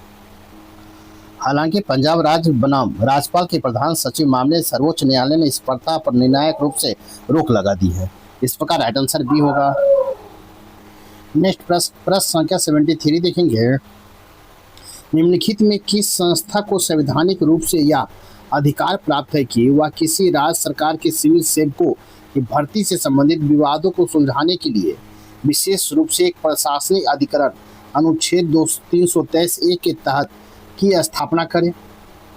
इसका राइट आंसर होगा आपको भारत की संसद। इस प्रकार राइट आंसर बी होगा। 42वें संविधान संशोधन द्वारा जोड़े गए अनुच्छेद 323 ए के तहत लोक सेवा पब्लिक सर्विस विवादों के लिए प्रशासनिक न्यायाधिकरण स्थापित करने की एक अधिकार केवल भारत के संसद के पास है। इस प्रकार राइट आंसर आपका बी होगा। नेक्स्ट प्रश्न संख्या 74 देखेंगे। प्रश्न संख्या 74 है, नव अधिनियमित भारतीय न्याय संहिता BNS के तहत किसी व्यक्ति को 2022 में किए गए कृत्य के लिए न्यायालय के समक्ष लाया जाता है। उस समय भारतीय दंड संहिता IPC के तहत वह कृत्य कोई अपराध नहीं था, लेकिन नई BNS के तहत स्पष्ट रूप से अपराध घोषित किया गया। निम्न में से कौन सा विशिष्ट संवैधानिक प्रावधान इस व्यक्ति को दोषी ठहराए जाने से सीधे तौर पर बचाता है? तो कौन सा आपको अनुच्छेद, इसका राइट आंसर हो जाएगा अनुच्छेद 20 का 1 बचाता है। इस प्रकार राइट आंसर ये होगा। अनुच्छेद 20 का 1 के तहत व्यक्तियों को पूर्वव्यापी आपराधिक कानूनों के खिलाफ मौलिक सुरक्षा प्रदान की गई है, जो एक सुनिश्चित करता है कि किसी भी व्यक्ति को तब तक दोषी नहीं ठहराया जा सकता जब तक उसे कृत्य किए जाने के ठीक समय पर लागू किसी प्रवृत्त कानून का उल्लंघन ना किया हो। इस प्रकार राइट आंसर आपका ए होगा। नेक्स्ट प्रश्न संख्या 75 देखेंगे। संविधान के अनुच्छेद 22 के तहत निवारक निरोध के संबंध में निम्नलिखित कथनों पर विचार करें। एक में 44वें संविधान संशोधन अधिनियम लागू होने के बाद किसी व्यक्ति को सलाहकार बोर्ड की राय के बिना अधिकतम 2 महीने तक हिरासत में रखा जा सकता है। 2 में है, निवारक निरोध के मामले में समीक्षा के लिए गठित सलाहकार बोर्ड के विशेष रूप से ऐसे व्यक्ति को शामिल होने चाहिए जो सर्वोच्च न्यायालय के न्यायाधीश हो या रह चुके हो। उपयुक्त में से कौन सही है? कहता है कौन सही है। इसका राइट आंसर होगा ना तो एक सही और ना ही 2 सही है। इस प्रकार राइट आंसर आपका डी होगा। अनुच्छेद 22 के तहत 1978 आपको 44वें संविधान संशोधन अधिनियम में सलाहकार बोर्ड की राय के बिना अधिकतम निवारक निरोध की अवधि 3 महीने से घटाकर 2 महीने करने का पारित किया गया था। हालांकि यह विशिष्ट खंड के अनुसार सरकार द्वारा कभी भी अधिकतम तौर पर अधिसूचित या लागू नहीं किया गया है। इसलिए कानूनी वास्तविकता यह है कि अधिकतम अवधि कभी भी 3 महीने का है। इसके अतिरिक्त सलाहकार बोर्ड का गठन ऐसे व्यक्तियों से होता है जो उच्च न्यायालय के न्यायाधीश हैं या रह चुके हैं या नियुक्ति होने योग्य है, ना कि सर्वोच्च न्यायालय की। इस प्रकार ये दोनों कथन तथ्यात्मक रूप से गलत है। इस प्रकार राइट आंसर आपका डी होगा। नेक्स्ट प्रश्न संख्या 76 देखेंगे। कहता है राज्यसभा का एक मनोनीत सदस्य किसी पंजीकृत राजनीतिक दल में शामिल होने का निर्णय लेता है। 10वीं अनुसूची के तहत अयोग्यता से बचने के लिए सदस्य को औपचारिक रूप से राजनीतिक दल में शामिल होना होगा, तो शामिल होना होगा तो इसका राइट आंसर हो जाएगा सदन में अपनी सीट ग्रहण करने के 6 महीने के भीतर। इस प्रकार राइट आंसर आपका बी होगा। तथा 10वीं अनुसूची 92 संविधान संशोधन अधिनियम द्वारा पेश किया गया दल बदल विरोधी कानून के तहत किसी सदन के मनोनीत सदस्य को सदन में अपना स्थान ग्रहण करने की तारीख से किसी भी राजनीतिक दल में शामिल होने के लिए 6 महीने का विशेष समय दिया जाता है, जिससे वे अयोग्यता से बच सके। हालांकि यदि वे इस निर्धारित 6 महीने की अवधि में समाप्त होने के बाद किसी राजनीतिक दल में शामिल होने का निर्णय लेते हैं तो वे तुरंत अयोग्य हो जाते हैं। इस प्रकार राइट आंसर आपका बी होगा। नेक्स्ट प्रश्न संख्या 77 देखेंगे। निम्नलिखित संवैधानिक और वैधानिक प्राधिकरणों पर विचार करें। 1 में है मुख्य चुनाव आयुक्त, 2 में भारत के नियंत्रण महालेखा परीक्षक, 3 में है संघ लोक सेवा आयोग। ऊपर सूचीबद्ध प्राधिकरणों में ठीक उसी तरह और ठीक उन्हीं आधारों को पद से हटाया गया जिस तरह सर्वोच्च न्यायालय के किसी न्यायाधीश को हटाया जाता है। इसका राइट आंसर होगा 1 और 2। इस प्रकार राइट आंसर आपका ए होगा। नेक्स्ट प्रश्न संख्या 78 देखेंगे। प्रश्न संख्या 78 भारत के वित्त आयोग के संदर्भ में निम्नलिखित कथनों पर विचार करिए। 1 में वित्त आयोग द्वारा की गई सिफारिश केंद्र सरकार पर बाध्यकारी होता है, जिससे यह सुनिश्चित होता है कि राज्य को करों का गारंटीकृत हिस्सा मिले। 2 में वित्त आयोग का कोई सदस्य अपना कार्यकाल पूरा करने के बाद आयोग ने पुनः नियुक्त होने से वर्जित होता है। उपयुक्त में से कौन सा कथन सही है? कौन सा कथन सही? इसका राइट आंसर होगा ना तो 1 और ना ही 2। इस प्रकार राइट आंसर आपका डी होगा। अनुच्छेद 280 के तहत वित्त आयोग का कार्य संघ और राज्यों के बीच का राजस्व का वितरण और सिफारिश करना। हालांकि ये सिफारिश पूरी तरह से सलाहकारी प्रवृत्ति की होती है और केंद्र सरकार पर कानूनी रूप से बाध्यकारी नहीं होती है। सेवानिवृत्ति के बाद सख्त पाबंदियों का सामना नहीं करना पड़ता है। वित्त आयोग अधिनियम 1951 के तहत स्पष्ट रूप से अगले कार्यकाल की पुनर्नियुक्ति के पात्र होते हैं। इस प्रकार राइट आंसर आपका डी होगा। नेक्स्ट प्रश्न संख्या 79 देखेंगे। कहता है भारत के सर्वोच्च न्यायालय के संदर्भ में किस न्यायाधीश का एक उच्च न्यायालय से दूसरे उच्च न्यायालय में हस्तांतरण करने की शक्ति निहित है। इसका राइट आंसर होगा भारत के राष्ट्रपति में, जो भारत के मुख्य न्यायाधीश जिसमें कोलेजियम शामिल होता है से परामर्श बाद कार्य करते हैं। इस प्रकार राइट आंसर आपका सी होगा। कहता अनुच्छेद 222 के तहत किसी न्यायाधीश को एक उच्च न्यायालय से दूसरे उच्च न्यायालय स्थापित करने का औपचारिक अधिकार भारत के पूर्व मुख्य न्यायाधीश परामर्श से राष्ट्रपति में निहित होता है। इस प्रकार राइट आंसर आपका सी होगा। नेक्स्ट प्रश्न संख्या 18 देखेंगे। भारत में गरीबी रेखा को परिभाषित करने के लिए पोषण संबंधी आवश्यकताओं कैलोरी के उपयोग का सिफारिश सबसे पहले किस समिति ने की थी? तो किस समिति ने की? इसका राइट आंसर होगा अलग समिति ने। इस प्रकार राइट आंसर आपका बी होगा। वाई के अलग समिति 1979 में ऐतिहासिक प्रयास था जिसने भारत में गरीबी रेखा को सबसे पहले पोषण संबंधी आवश्यकताओं विशेष रूप से कैलोरी सेवन के आधार पर स्थापित किया था। इस प्रकार राइट आंसर आपका बी होगा। नेक्स्ट प्रश्न संख्या 81 देखेंगे। भारत में नगद आरक्षित अनुपात CRR के संदर्भ में निम्नलिखित कथनों पर विचार करें। 1 में भारतीय रिजर्व बैंक नगद आरक्षित अनुपात CRR के तहत रखे गए रिजर्व कॉमर्शियल बैंकों का न्यूनतम ब्याज दर देने के लिए कानूनी रूप से बाध्य है ताकि अवसर लागत के नुकसान की भरपाई की जा सके।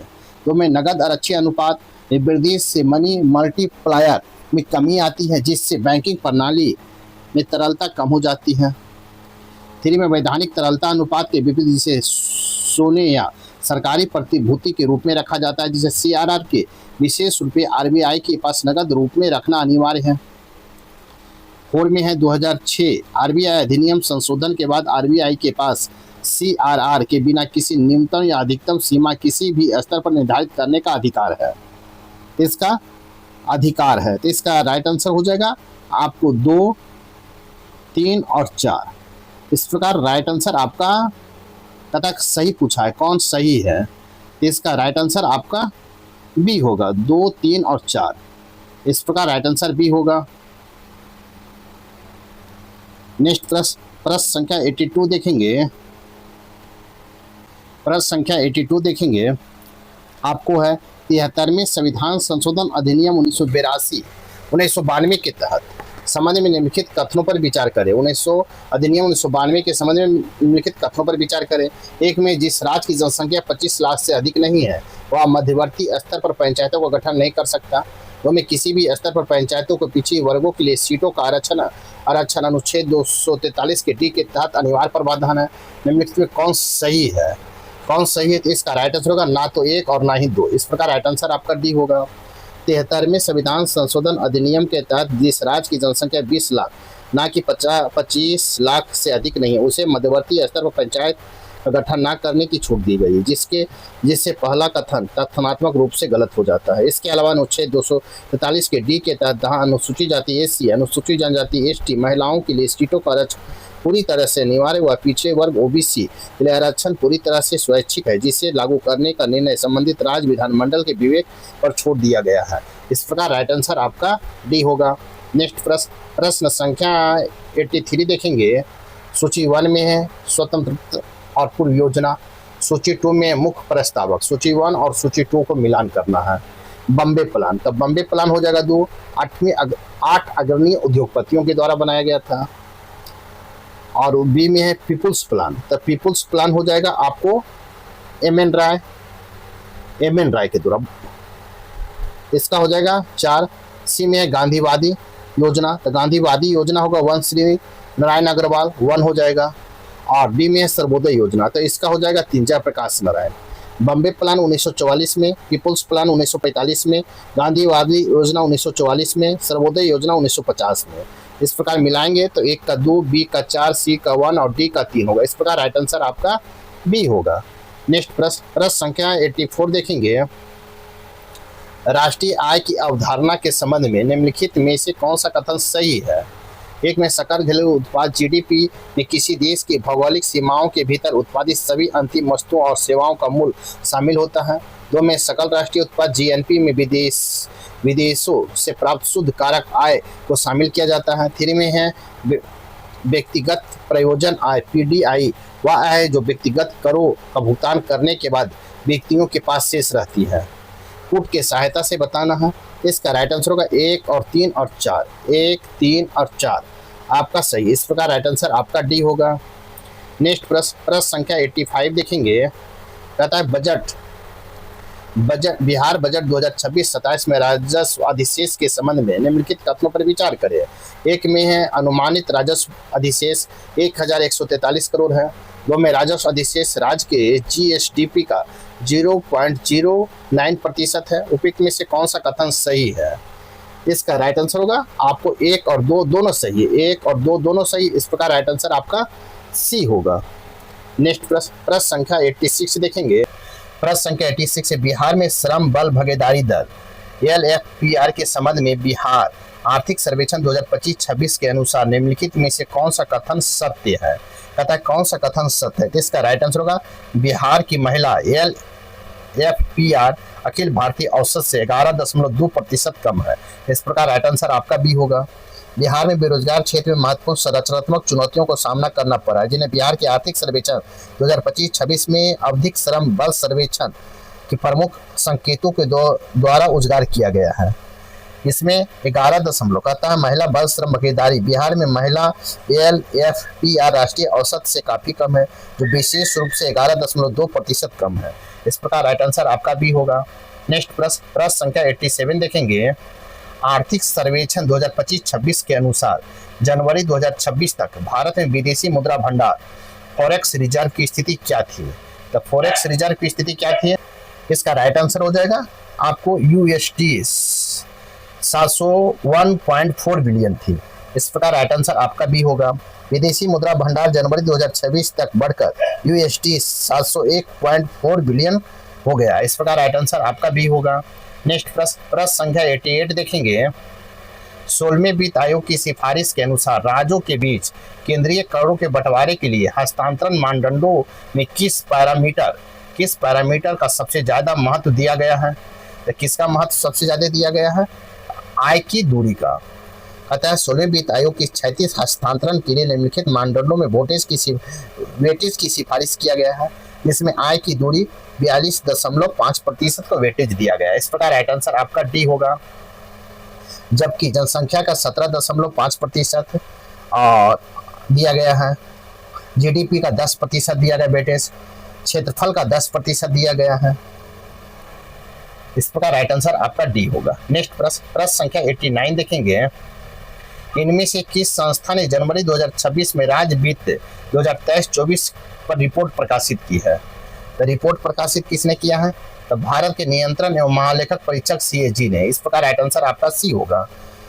पब्लिशिंग अथॉरिटी राज्यों के खातों में औपचारिक ऑडिट और मूल्यांकन एक संवैधानिक काम है, जिसे आर्टिकल 151 के तहत सीएजी ही करता है। इस प्रकार राइट आंसर आपका सी होगा। प्रश्न संख्या 19 देखेंगे। बिहार सरकार द्वारा लागू की गई मुख्यमंत्री फेलोशिप योजना CMFS 2026 के संबंध में निम्नलिखित कथनों पर विचार करें। आपको एक में है Indian institute of management IIM बोध गया फेलो के चयन और मार्गदर्शन के लिए शैक्षणिक और प्रशिक्षण भागीदारी के रूप में कार्य करना। 2 में या फेलोशिप 2 वर्ष में 24 महीने की निश्चित अवधि के लिए तैयार की गई। 3 में इस योजना में स्नातकोत्तर उम्मीदवारों के लिए खुली है ताकि राज्य के प्रशासन के लिए विधिक और प्रतिस्पर्धा प्रतिभापूर्ण सुनिश्चित किया जा सके। 3 में इस योजना का अधिकतम मासिक मानदेय 1,50,000 जो मुख्यमंत्री सचिवालय में तैनात फेलो को प्रदान किया जाता। उपयुक्त में से कौन सा कथन सही है? कहता है कौन सा कथन सही है? तो इसका राइट आंसर होगा आपको 1, 2 और 3। इस प्रकार राइट आंसर आपका बी होगा। 1, 2 और 4 आपका सही है। 1, 2 और 4 आपका सही। इस प्रकार राइट आंसर बी होगा, आपका सही होगा। इस प्रकार राइट आंसर बी होगा। नेक्स्ट प्रश्न संख्या 91 देखेंगे। प्रश्न संख्या 91 है। सूची 1 और सूची 2 दिया गया है। सूची 1 में जिला है और सूची 2 में प्रमंडल है। तो किशनगंज किस प्रमंडल में है? तो आपको पूर्णिया प्रमंडल में है। फिर देखेंगे नवादा, तो नवादा किस प्रमंडल में है? तो मगध प्रमंडल में है। जमुई किस प्रमंडल में है? तो मुंगेर प्रमंडल में है। फिर नालंदा किस प्रमंडल? तो पटना प्रमंडल में है। तो इसको मिलाएंगे तो इसका राइट आंसर होगा 1 का डी, किशनगंज 1 का डी, बी का 3, सी का 1 और डी का 2 होगा। इस प्रकार राइट आंसर आपका डी होगा। नेक्स्ट प्रश्न संख्या 92 देखेंगे। बिहार में वर्ष 2011 से 2025 के दौरान औसत वर्षा निम्नलिखित में कितना रहा? औसत वर्षा निम्नलिखित में कितना रहा है? तो आपको कितना रहा है? तो इसका राइट आंसर होगा 99.24 सेंटीमीटर रहा। इस प्रकार राइट आंसर भी होगा। बिहार में मानसून का प्रवेश मध्य जून में होता है। बिहार में जुलाई एवं अगस्त में अधिक वर्षा होती है। बिहार में औसत वर्षा 112 सेंटीमीटर होती है, जो 2011 से 2025 के दौरान औसत वर्षा 99.24% सेंटीमीटर रहा। इस प्रकार राइट आंसर भी होगा। नेक्स्ट प्रश्न संख्या 93 है। कौटिल्य ने मौर्य शासन के संबंध में सप्ताक सिद्धांत दिया है। उनके अनुसार एक राज्य 7 परस्पर तत्वों पर निर्भर होती है। निम्नलिखित में कौन तत्व शामिल है? अमर्त्य, 2 में स्वामी, 3 में दुर्ग और 4 में मित्र। नीचे दिए कूट को सही उत्तर को चुने। इसका राइट आंसर होगा डी। 1, 2, 3 और 4। इस प्रकार राइट आंसर आपका डी होगा। नेक्स्ट प्रश्न संख्या 94 देखेंगे। 94 है। गुप्त शासक समुद्रगुप्त प्रथम ने निम्नलिखित में से कौन सी उपाधि धारण की थी? गुप्त शासक कुमारगुप्त प्रथम ने निम्नलिखित में कौन सी उपाधि धारण की थी? 1 में शाकदित, 2 में विक्रमादित्य, 3 में महेंद्रदित, 4 में है कर्मादित्य। कूट की सहायता से चुनना है। तो इसका राइट आंसर हो जाएगा 1 और 3। आपको 1 और 3 शाकदित और महेंद्रदित की उपाधि धारण किया था कुमारगुप्त प्रथम। इस प्रकार राइट आंसर आपका बी होगा। कुमारगुप्त ने शाकदित और महेंद्रदित की उपाधि धारण किया था। इस प्रकार राइट आंसर बी होगा। नेक्स्ट प्रश्न संख्या 95 देखेंगे। शेर खान ने किस विधवा से विवाह कर चुनार क्षेत्र को अपने अधीन कर लिया था? शेर खान ने किस विधवा से विवाह कर चुनार क्षेत्र को अपने अधीन कर लिया था? इसका राइट आंसर हो जाएगा लॉर्ड मलिका से। इस प्रकार राइट आंसर ए होगा। शेर खान ने चुनार के पतन के बाद ताज खान की विधवा लॉर्ड मलिका से विवाह कर चुनार के क्षेत्र अपने अधीन में कर लिया था। इस प्रकार राइट आंसर ए होगा। नेक्स्ट प्रश्न संख्या 96 देखेंगे।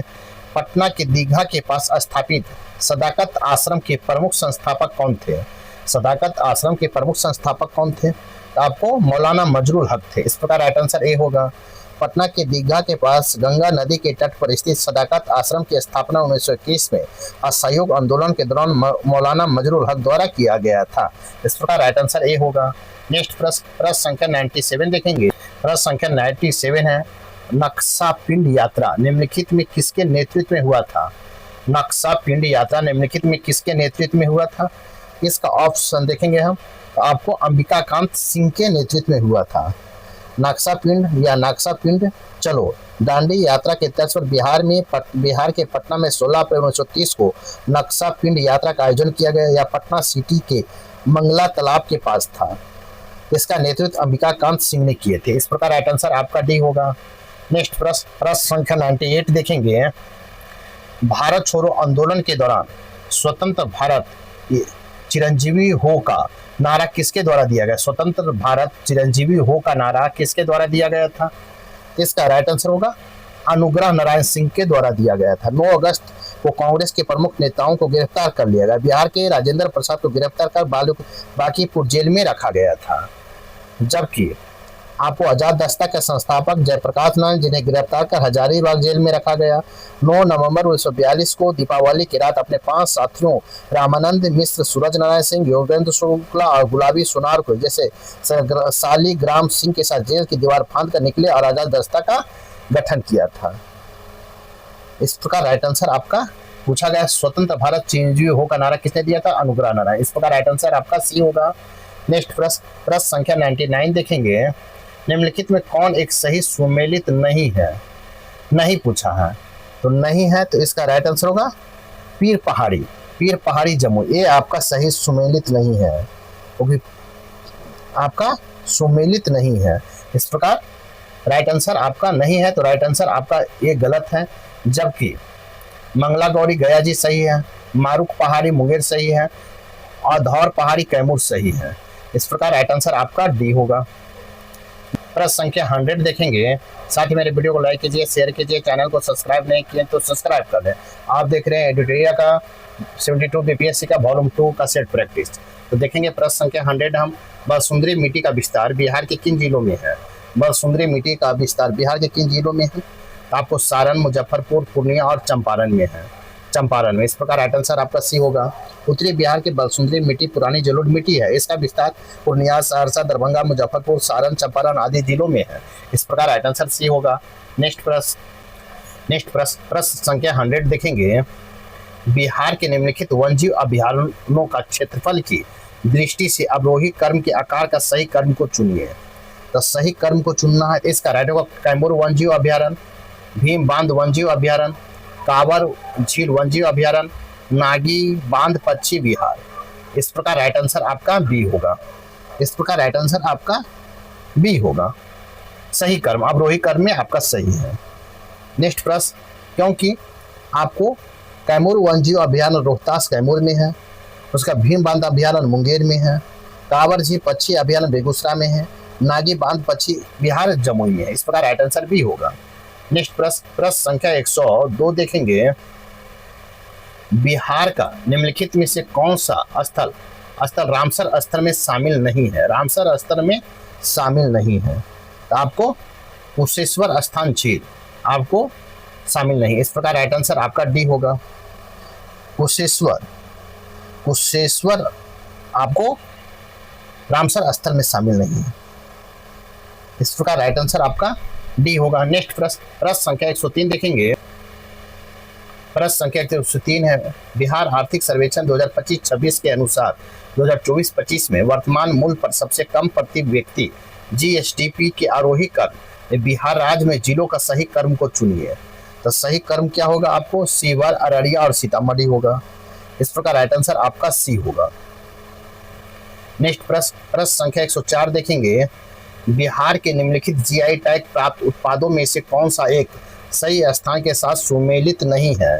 सुमेलित नहीं है तो आपको सुजनी कढ़ाई मधुबनी आपको सुमेलित नहीं है, क्योंकि सुजनी कढ़ाई जो है आपको मुजफ्फरपुर से संबंधित है। इस प्रकार नहीं पूछा है तो राइट आंसर आपका सी होगा। जबकि मंजूषा चित्रकला भागलपुर सही है, पत्थर कट्टी स्टोन आर्ट गया सही है, सिक्की घास शिल्प उत्तर बिहार ये भी सही है। आपका नहीं पूछा है तो राइट आंसर आपका सी होगा। नेक्स्ट प्रश्न संख्या 105 देखेंगे।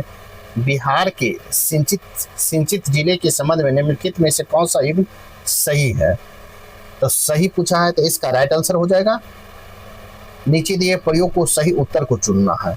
इसका राइट आंसर होगा डी, 1 और 3, 1 और 3। नहरों में सर्वाधिक सिंचित जिला रोहतास है, नलकूपों में सर्वाधिक सिंचित जिला पूर्णिया। इस प्रकार राइट आंसर आपका डी होगा। कहता है सही है। नलकूपों में सर्वाधिक सिंचित जिला पूर्णिया 3.08 लाख हेक्टेयर है। नहरों में सर्वाधिक सिंचित जिला रोहतास 3.45 लाख हेक्टेयर है। तालाब में सर्वाधिक सिंचित जिला दरभंगा 1.04 लाख हेक्टेयर है। इस प्रकार राइट आंसर आपका डी होगा। नेक्स्ट प्रश्न संख्या 106 देखेंगे। सूची 1 में खनिज है, सूची 2 में उत्पादक जिला है। आपको मिलान करना है। पेट्रोलियम, तो पेट्रोलियम का होगा 3, पश्चिमी चंपारण। बी में यूरेनियम तो होगा गया जी। फिर है क्वार्ट्ज, तो इसका हो जाएगा 4 जमुई। डी में गैलेना, तो इसका हो जाएगा बांका। इस प्रकार राइट आंसर आपको 1 का 3, बी का 1, सी का 4 और डी का 2। इस प्रकार राइट आंसर आपका बी होगा। नेक्स्ट प्रश्न संख्या 107 देखेंगे। प्रश्न संख्या 107, द्वितीय विश्व युद्ध में कांग्रेस की सहमति के बिना भारत को शामिल करने के मुद्दे पर बिहार कांग्रेस मंत्रिमंडल ने किस तिथि को त्यागपत्र दिया था? बिहार कांग्रेस मंत्रिमंडल ने किस तिथि त्यागपत्र दिया था? इसका राइट आंसर होगा 31 अक्टूबर 1939 को। इस प्रकार राइट आंसर सी होगा आपको 1939 को। इस प्रकार राइट आंसर 1939 को द्वितीय विश्व युद्ध में कांग्रेस को सहमति के विरुद्ध भारत को शामिल करने के मुद्दे पर बिहार के कांग्रेस मंत्रिमंडल ने 31 अक्टूबर 1939 को त्यागपत्र देकर विधानसभा भंग कर दिया था। इस प्रकार राइट आंसर सी होगा। नेक्स्ट प्रश्न संख्या 108 है। निम्नलिखित में बिहार के किस मध्यकालीन शासक का मकबरा सासाराम में स्थित नहीं है? मध्यकालीन शासक का मकबरा सासाराम में स्थित नहीं है। आपको इब्राहिम खान काकर का आपका मकबरा सासाराम में स्थित नहीं। इस प्रकार राइट आंसर ये होगा। अफगान शैली के सर्वश्रेष्ठ नमूना सिरसा का मकबरा, इसका निर्माण सासाराम में 1545 के मध्य में हुआ था। झील के मध्य अष्टकोणीय आकार का यह मकबरा एक चबूतरे पर बना है जिसके चारों तरफ सीढ़ियां हैं। इसके छत एक वृत्त गुंबद है। इसके अतिरिक्त सासाराम में हसन खान और इस्लाम शाह का भी मकबरा है। इस प्रकार राइट आंसर आपका ए होगा। नेक्स्ट प्रश्न संख्या 109 देखेंगे। बिहार में प्रचलित थंका चित्रकला किस धर्म से संबंधित है? थंका चित्रकला किस धर्म से संबंधित है? तो आपको बौद्ध धर्म से संबंधित है। इस प्रकार राइट आंसर भी होगा। थंका चित्रकला गौतम बुद्ध के जीवन एवं उनकी शिक्षाओं से संबंधित चित्रकला को थंका चित्रकला कहा जाता है। इस प्रकार राइट आंसर भी होगा। नेक्स्ट प्रश्न संख्या 110 देखेंगे।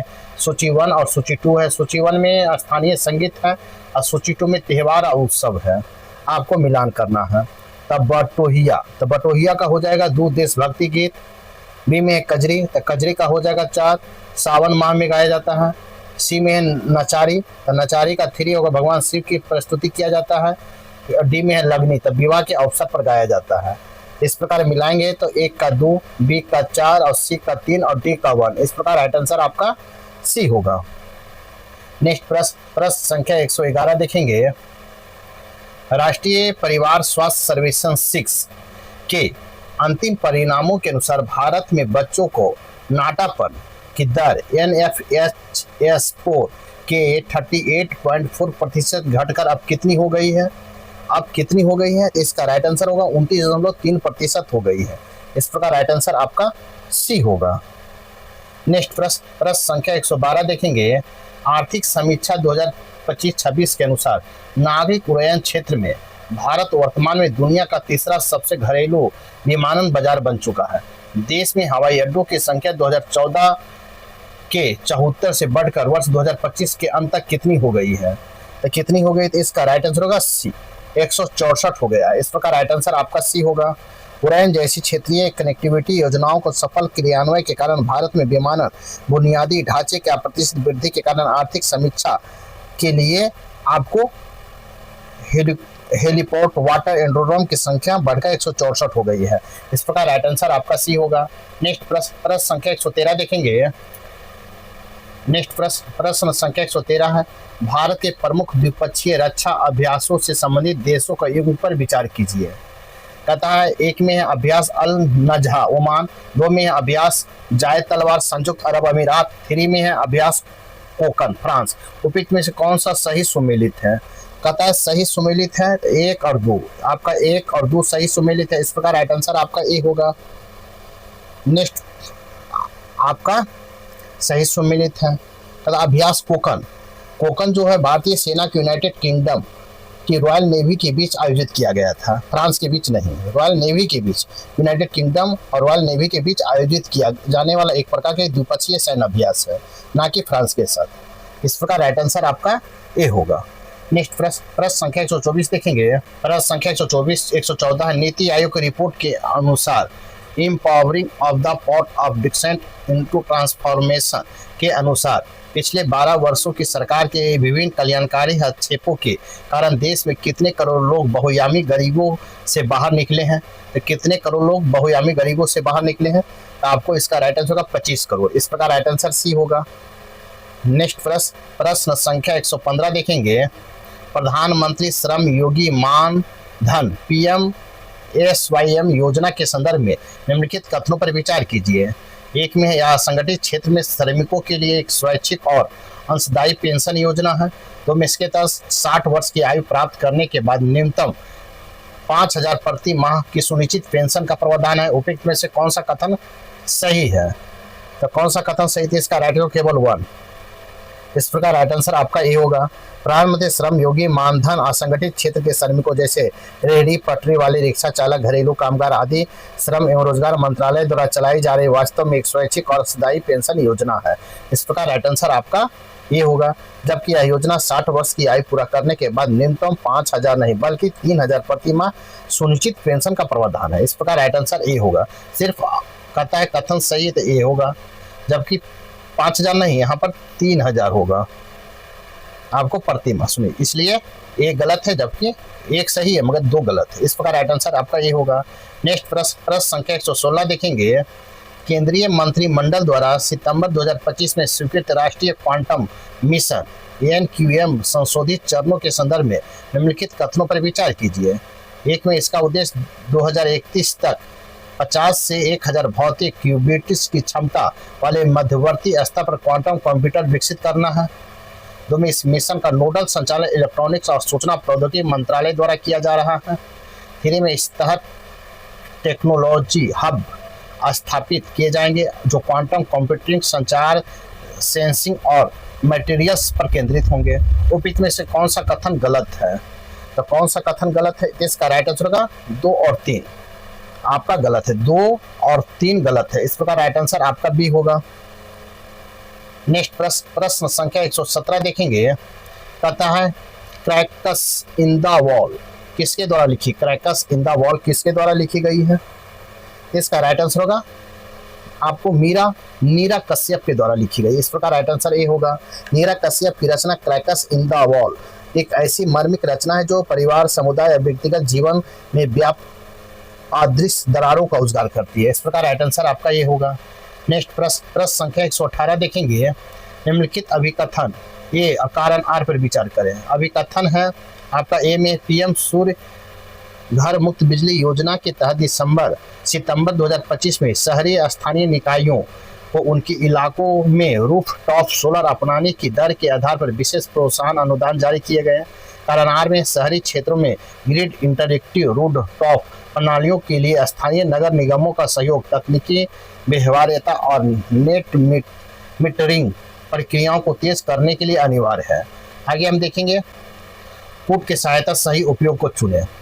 तो इसका राइट आंसर हो जाएगा आपको 1 और R दोनों सही है और R एक ही सही व्याख्या है। इस प्रकार राइट आंसर आपका ए होगा। नेक्स्ट प्रश्न संख्या 119 देखेंगे। सामाजिक न्याय और अधिकारिता मंत्रालय द्वारा संशोधित दिशा निर्देश के अनुसार PM दक्ष योजना के तहत कौशल प्रशिक्षण प्राप्त करने के लिए OBC और आर्थिक रूप से पिछड़े वर्ग EBC के उम्मीदवारों के लिए अधिकतम वार्षिक पारिवारिक आय सीमा कितनी निर्धारित की गई है? तो वार्षिक पारिवारिक आय सीमा कितनी निर्धारित की गई है? आपको 3 लाख। इस प्रकार राइट आंसर आपका भी होगा। PM 10 प्रधानमंत्री 10 कुशल संपन्न हितग्राही योजना मौजूद वर्गों को कौशल विकास के लिए सितंबर 2025 में नवीनतम अपडेट के अनुसार इस योजना में पारिवारिक आय सीमा 3 लाख वर्ष तय की गई है, जबकि अनुसूचित जाति और सफाई कर्मचारियों के लिए ऐसी कोई आयु सीमा नहीं है। इस प्रकार राइट आंसर आपका बी होगा। नेक्स्ट प्रश्न संख्या 120 देखेंगे। आवासन आवासन और शहरी कार्य मंत्रालय द्वारा अक्टूबर 2025 में अमृत 2.0 के मध्यवर्ती मूल्यांकन के संबंध में जारी रिपोर्ट पर विचार कीजिए। एक में इस मिशन का लक्ष्य सभी वैधानिक शहरों को घरेलू नल कनेक्शन के माध्यम से 100% पानी आपूर्ति सुनिश्चित करना है। दो में मिशन के तहत जल निकायों को पुनरुद्धार जल संचय करने के लिए 60% केंद्रीय अनुदान दिया जाता है। उपयुक्त में से कौन सा कथन सही है? पता कौन सा कथन सही है? तो इसका राइट हो केवल 1। इस मिशन का लक्ष्य सभी वैधानिक शहरों या घरेलू नल कलेक्शन माध्यम से 100% पानी की आपूर्ति सुनिश्चित करना। इस प्रकार राइट आंसर आपका ए होगा। नेक्स्ट प्रश्न संख्या 121 देखेंगे। सितंबर 2025 में राष्ट्रीय स्वच्छ वायु कार्यक्रम NCAP के तहत आयोजित नीला आकाश के लिए स्वच्छ आयु यह अंतर्राष्ट्रीय दिवस समारोह में किस शहर को भारत का सर्वश्रेष्ठ स्वच्छ आयु शहर क्लीन एयर सिटी 10 लाख से अधिक आबादी वर्ग घोषित किया है? इसका राइट आंसर होगा आपको इंदौर। इस प्रकार राइट आंसर आपका ए होगा। सितंबर 2025 में नीले आकाश के लिए स्वच्छ वायु के अंतर्राष्ट्रीय दिवस समारोह और स्वच्छ वायु सर्वेक्षण 2025 परिणामों के अनुसार 10 लाख से अधिक आबादी वाले शहरों की श्रेणी में इंदौर भारत को सर्वश्रेष्ठ स्वच्छ वायु शहर घोषित किया है। इस प्रकार राइट आंसर आपका ए होगा। नेक्स्ट प्रश्न संख्या 122 देखेंगे। अभी कथन 1 में है। केंद्र सरकार ने अक्टूबर 2025 में प्रधानमंत्री PM जनमन योजना के तहत विशेष रूप से जनजातीय समूह की बस्तियों के लिए 100% सौर विद्युतीकरण अनिवार्य कर दिया है। कारण आर में है। भौगोलिक स्थिति और पर्यावरण चुनौतियां इन जनजातीय क्षेत्रों में पारंपरिक तकनीकी कारागार नहीं है। कूट के उपयोग कर सही उत्तर को चुनना है। इसका राइट आंसर हो जाएगा आपको ए और आर दोनों सही है और आर ए की सही व्याख्या। इस प्रकार राइट आंसर आपका ए होगा। नेक्स्ट प्रश्न संख्या 123 देखेंगे। RBI और वित्त मंत्रालय द्वारा समीक्षा की गई अग्रणी बैंक योजना के संदर्भ में निम्नलिखित कथनों पर विचार कीजिए। एक में इस योजना के तहत प्रत्येक जिले में एक वाणिज्यिक बैंक को अग्रणीय बैंक के रूप में नामित किया जाता है जो वहां ऋण योजना और वित्तीय समावेशन को समन्वय करता है। दो में इस योजना की शुरुआत मूल रूप से नरीमन समिति की सिफारिश के आधार पर की गई थी। उपयुक्त में से कौन सा कथन सही है? तो कौन सा कथन सही है? तो 1 और 2 आपका सही है। इस प्रकार राइट आंसर आपका सी होगा। नेक्स्ट प्रश्न संख्या 124 देखेंगे। रक्षा अनुसंधान और विकास संगठन DRDO द्वारा सुखोई 30 MKI लड़ाकू विमान की नई पीढ़ी में एंटी रेडिएशन मिसाइल का सफल उड़ान परीक्षण किया गया जिसकी मारक क्षमता 150 किलोमीटर से अधिक है। किसका 150 किलोमीटर से अधिक है? इसका राइट होगा रुद्रम 2 का। इस प्रकार राइट आंसर भी होगा। रक्षा अनुसंधान विकास संगठन DRDO द्वारा भारतीय वायुसेना द्वारा सुखोई 30 MKI लड़ाकू विमान की नई पीढ़ी के स्वदेशी एंटी रेडिएशन मिसाइल रुद्रम 2 का सफल उड़ान प्रक्षेपण किया गया है। इस प्रकार राइट आंसर आपका भी होगा। प्रश्न संख्या 125 देखेंगे। मत्स्य पालन मंत्रालय द्वारा जारी रिपोर्ट के अनुसार भारत वैश्विक स्तर पर जलीय कृषि के माध्यम से मछली उत्पादन में किस स्थान पर पहुंच गया है? तो मछली उत्पादन में किस स्थान पर पहुंच गया है? तो द्वितीय स्थान पर पहुंच गया। इस प्रकार राइट आंसर आपका भी होगा। भारत वैश्विक स्तर पर जलीय कृषि के माध्यम से मछली उत्पादन द्वितीय स्थान पर पहुंच गया है। इस प्रकार राइट आंसर आपका भी होगा। नेक्स्ट प्रश्न संख्या 126 देखेंगे। अक्टूबर 2025 में नई दिल्ली में आयोजित अंतर्राष्ट्रीय सौर गठबंधन ISA की 8वीं आम सभा के संदर्भ में निम्नलिखित कथनों पर विचार कीजिए। एक में इस बैठक में वैश्विक दक्षिण के देशों में सौर मिनी ग्रिड परियोजनाओं के लिए ग्लोबल सोलर फैसिलिटी GSF वित्तीय कोष बढ़ाकर $200 मिलियन करने की मंजूरी दी गई है। दो में भारत और फ्रांस को पुनः क्रमशः ISA के अध्यक्ष और सह अध्यक्ष के रूप में चुना गया है। उपयुक्त में कौन सा कथन सही है? तो कौन सा कथन सही है? इसका राइट आंसर होगा 1 और 2 दोनों सही है। 1 और 2 दोनों सही। इस प्रकार राइट आंसर आपका सी होगा। अक्टूबर 2025 में नई दिल्ली में भारत मंडपम में आयोजित अंतर्राष्ट्रीय सौर गठबंधन ISA की 8वीं आम सभा के संदर्भ में दोनों कथन सही है। इस प्रकार राइट आंसर आपका सी होगा। नेक्स्ट प्रश्न संख्या 127 देखेंगे। प्रश्न संख्या 127 से उपभोक्ता मामलों के मंत्रालय ने त्योहार के सीजन में जमाखोरी रोकने और मूल्य स्थिरता के लिए किस डिजिटल पोर्टल पर दालों और तिलहनों के स्टॉक को अनिवार्य घोषणा के लिए कड़े नियम लागू किए हैं? तो कड़े नियम किसने लागू किया है? ई जागृति पोर्टल ने। इस प्रकार राइट आंसर आपका बी होगा। घरेलू बाजार में बफर स्टॉक को पारदर्शिता निगरानी के लिए सरकार थोक विक्रेता, मिल मालिकों, आयातकों को लिए ई जागृति डिजिटल प्लेटफॉर्म अपने पास मौजूद उड़द दाल, चना दाल स्टॉक भांति सही सप्ताह घोषित करने का अनिवार्य कर दिया है। नेक्स्ट प्रश्न संख्या 128 देखेंगे। शिक्षा मंत्रालय ने स्कूली शिक्षा में सुधार के लिए विश्व बैंक द्वारा सहायता स्टार्टर्स परियोजना के तहत किस नए राष्ट्रीय मूल्यांकन केंद्र के संचालन ढांचे का अधिसूचित किया है? तो किस संचालन ढांचे का अधिसूचित किया? तो इसका राइट आंसर होगा परख का। इस प्रकार राइट आंसर ए होगा। राष्ट्रीय शिक्षा नीति 2020 के तहत परख को देशों के सभी मान्यता प्राप्त स्कूल बोर्डों के लिए छात्र मूल्यांकन के लिए मानदंड दिशा निर्देश निर्धारित करने के लिए स्थापित किया। अक्टूबर 2025 में इसके तहत राज्य स्तरीय डेटा एकीकरण प्रणालियों को चालू किया गया है। इस प्रकार राइट आंसर आपका ये होगा। नेक्स्ट प्रश्न संख्या 129 देखेंगे। प्रश्न संख्या 129 है। केंद्रीय सहकारिता मंत्रालय द्वारा प्राथमिक कृषि ऋण समितियां PACS के संबंध में जारी राष्ट्रव्यापी प्रगति रिपोर्ट के संदर्भ में निम्नलिखित तथ्यों पर विचार कीजिए। देश में 65,000 से अधिक सक्रिय पैक्स का राष्ट्रीय नाबार्ड ग्रिड के साथ डिजिटल कंप्यूटरीकरण का कार्य पूरा कर लिया गया है। तो मैं पैक्स को अपनी व्यावसायिक गतिविधियों का विस्तार करने और जन औषधि केंद्र तथा प्रधानमंत्री किसान समृद्धि केंद्र के रूप में काम करने की कानूनी अनुमति दी गई है। फिर में पैक्स का प्रशासनिक नियंत्रण पूरी तरह से केंद्रीय प्रत्यक्ष कर बोर्ड के अधीन कर दिया गया है। उपरोक्त में से कौन सा कथन आपका सही है? तो कौन सा कथन सही है? इसका राइट 1 और 2 आपका 1 और 2 आपका सही। इस प्रकार राइट आंसर ए होगा। केंद्रीय सहकारिता मंत्रालय द्वारा जारी प्रगति रिपोर्ट के अनुसार 65,000 से अधिक पैक्स का नाबार्ड ग्रिड कंप्यूटरीकरण पूरा हो चुका और पैक्स को जन औषधि केंद्र PM किसान समृद्धि केंद्र के रूप में कार्य करने की अनुमति है। इस प्रकार राइट आंसर आपका ए होगा। नेक्स्ट प्रश्न संख्या 130 देखेंगे। 30 नवंबर 2025 में केंद्रीय जल शक्ति मंत्रालय और राष्ट्रीय स्वच्छ गंगा मिशन द्वारा जारी रिपोर्ट के अनुसार बिहार के किस शहर में 420 करोड़ की लागत से आधुनिक केंद्रीयकृत जल मल उप संचार संयंत्र और इंटरसेप्टर ड्रेनेज नेटवर्क का निर्माण का अंतिम चरण में है? इसका अंतिम चरण में मुंगेर है। इस प्रकार राइट आंसर भी होगा।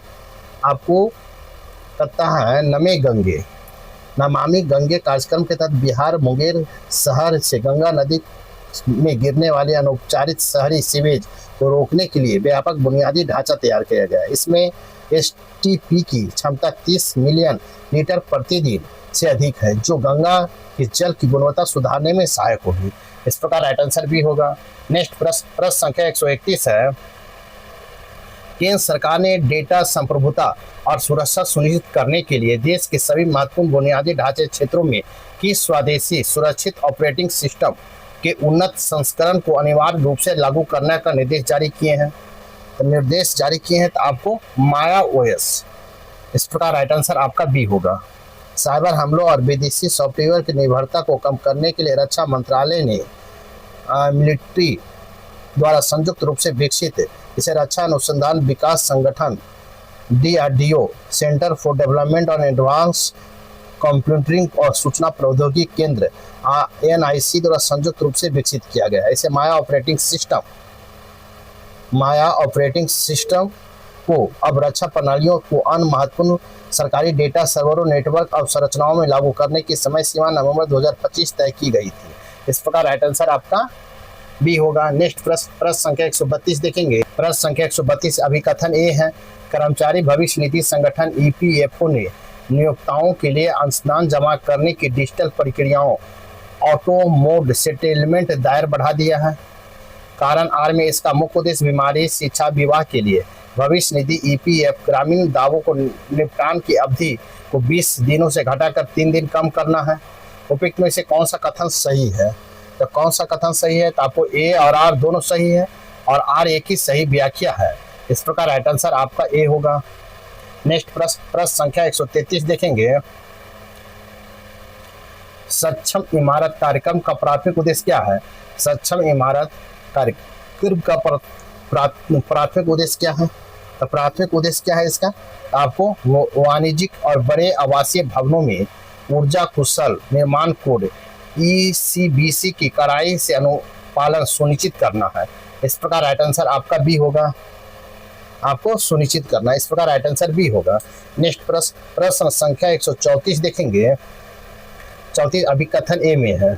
आपको वित्त मंत्रालय द्वारा जनवरी 2026 में जारी अग्रिम आर्थिक अनुमानों के अनुसार चालू वित्तीय वर्ष 2025-26 में भारत वास्तविक GDP विकास दर 7.2% रहने का अनुमान है। कारण आर में वैश्विक स्तर पर उच्च ब्याज दरों में भू राजनीतिक अस्थिरता के कारण भारत में घरेलू निजी उपयोग और कॉर्पोरेट निवेश की भारी संकुचन दर्ज किया गया है। उपयुक्त में से कौन सा सही है? पूछ रहा है कौन सा सही है, तो आपको ए सही है लेकिन आर गलत है। इस प्रकार राइट आंसर सी होगा। ए सही है परंतु आर गलत है, इस प्रकार राइट आंसर सी होगा। नेक्स्ट प्रश्न संख्या 135 देखेंगे। बिहार के किस प्रख्यात व्यक्ति ने विज्ञान एवं इंजीनियरिंग कृषि क्षेत्र में उनके असाधारण योगदान के लिए आपको पद्मश्री पुरस्कार 2026 से सम्मानित किया गया है? किसे सम्मानित किया गया है? तो आपको डॉक्टर गोपाल जी त्रिवेदी को सम्मानित किया गया। बिहार के 3 व्यक्ति 2025 में पद्मश्री प्राप्त हुआ है। बिहार बंधु बिहार के प्रसिद्ध लोक नृत्य कलाकार थे जिन्होंने बिहार के प्रसिद्ध संस्कृति सुरांगन की स्थापना की, जहां सालों तक लोगों को मुफ्त में नृत्य सिखाया गया। भरत सिंह भारती भोजपुरी के लोक संगीत और बहुल बड़े कलाकार शिक्षक माने जाते हैं। उन्होंने भोजपुरी लोकगीत, भजन, कजरी, होली और देवी जैसे गीतों को परंपराओं को बचाने और आगे बढ़ाने में योगदान दिया। और तीसरा है डॉक्टर गोपाल जी त्रिवेदी जो बिहार के कृषि वैज्ञानिक थे, प्रसिद्ध कृषि वैज्ञानिक। इस प्रकार राइट आंसर आपका ए होगा। नेक्स्ट प्रश्न संख्या 136 देखेंगे। प्रश्न संख्या 136 है। खनन मंत्रालय ने भारत के विदेशी खनिज संपदा संपर्कों को मजबूत करने के लिए किस संयुक्त उद्यम कंपनी के माध्यम से अर्जेंटीना और चिली में लिथियम ब्लॉक को अधिग्रहण के अंतिम समझौते पर हस्ताक्षर किए हैं?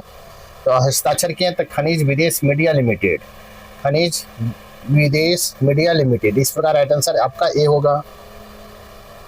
कहता है KABIL केविल 3 सार्वजनिक उपक्रम नाल्को, HPCL और MECL का संयुक्त उद्यम राजनीतिक रूप से महत्वपूर्ण लिथियम जो EV बैटरी के लिए आवश्यक है आपूर्ति सुनिश्चित करने के लिथियम में ट्रायंगल देशों के साथ साझेदारी मजबूत की है। जनवरी 2026 में अर्जेंटीना मोटा मार्को प्रांत अन्वेषण और विकास अधिकारों को अंतिम वित्तीय चरण की मंजूरी दी है। इस प्रकार राइट आंसर आपका ए होगा। नेक्स्ट प्रश्न संख्या 137 देखेंगे। वाणिज्य और उद्योग मंत्रालय द्वारा 26 जनवरी 2026 को 16 जनवरी 2026 को राष्ट्रीय स्टार्टअप दिवस पर जारी स्टार्टअप रैंकिंग 2025 के संदर्भ में निम्नलिखित कथनों पर विचार कीजिए। 1 में गुजरात सर्वश्रेष्ठ प्रदर्शनकर्ता राज्य है। 2 में भारत अब दुनिया का दूसरा सबसे बड़ा स्टार्टअप इकोसिस्टम बन चुका है। 3 में इस बार रैंकिंग टियर 2 और टियर 3 शहरों में आने वाले स्टार्टअप साझेदारी 60% अधिक वृद्धि दर्ज की गई है। उपयुक्त में से कौन सा कथन सही है? तो कौन सा कथन सही? इसका राइट आंसर होगा 1 और 3। 1 और 3 आपका सही। इस प्रकार राइट आंसर आपका सी होगा। नेक्स्ट प्रश्न संख्या 138 देखेंगे। 138 है। देश का तीसरा राष्ट्रीय खाद्य प्रौद्योगिकी उद्यमिता एवं प्रबंधन संस्थान NIFPEM निफ्ट टीम संस्था बिहार के किस स्थान पर बनेगा? तो आपको किस स्थान पर बनेगा? इसका राइट आंसर देखेंगे आपको हाजीपुर में बनेगा। इस प्रकार राइट आंसर आपका बी होगा।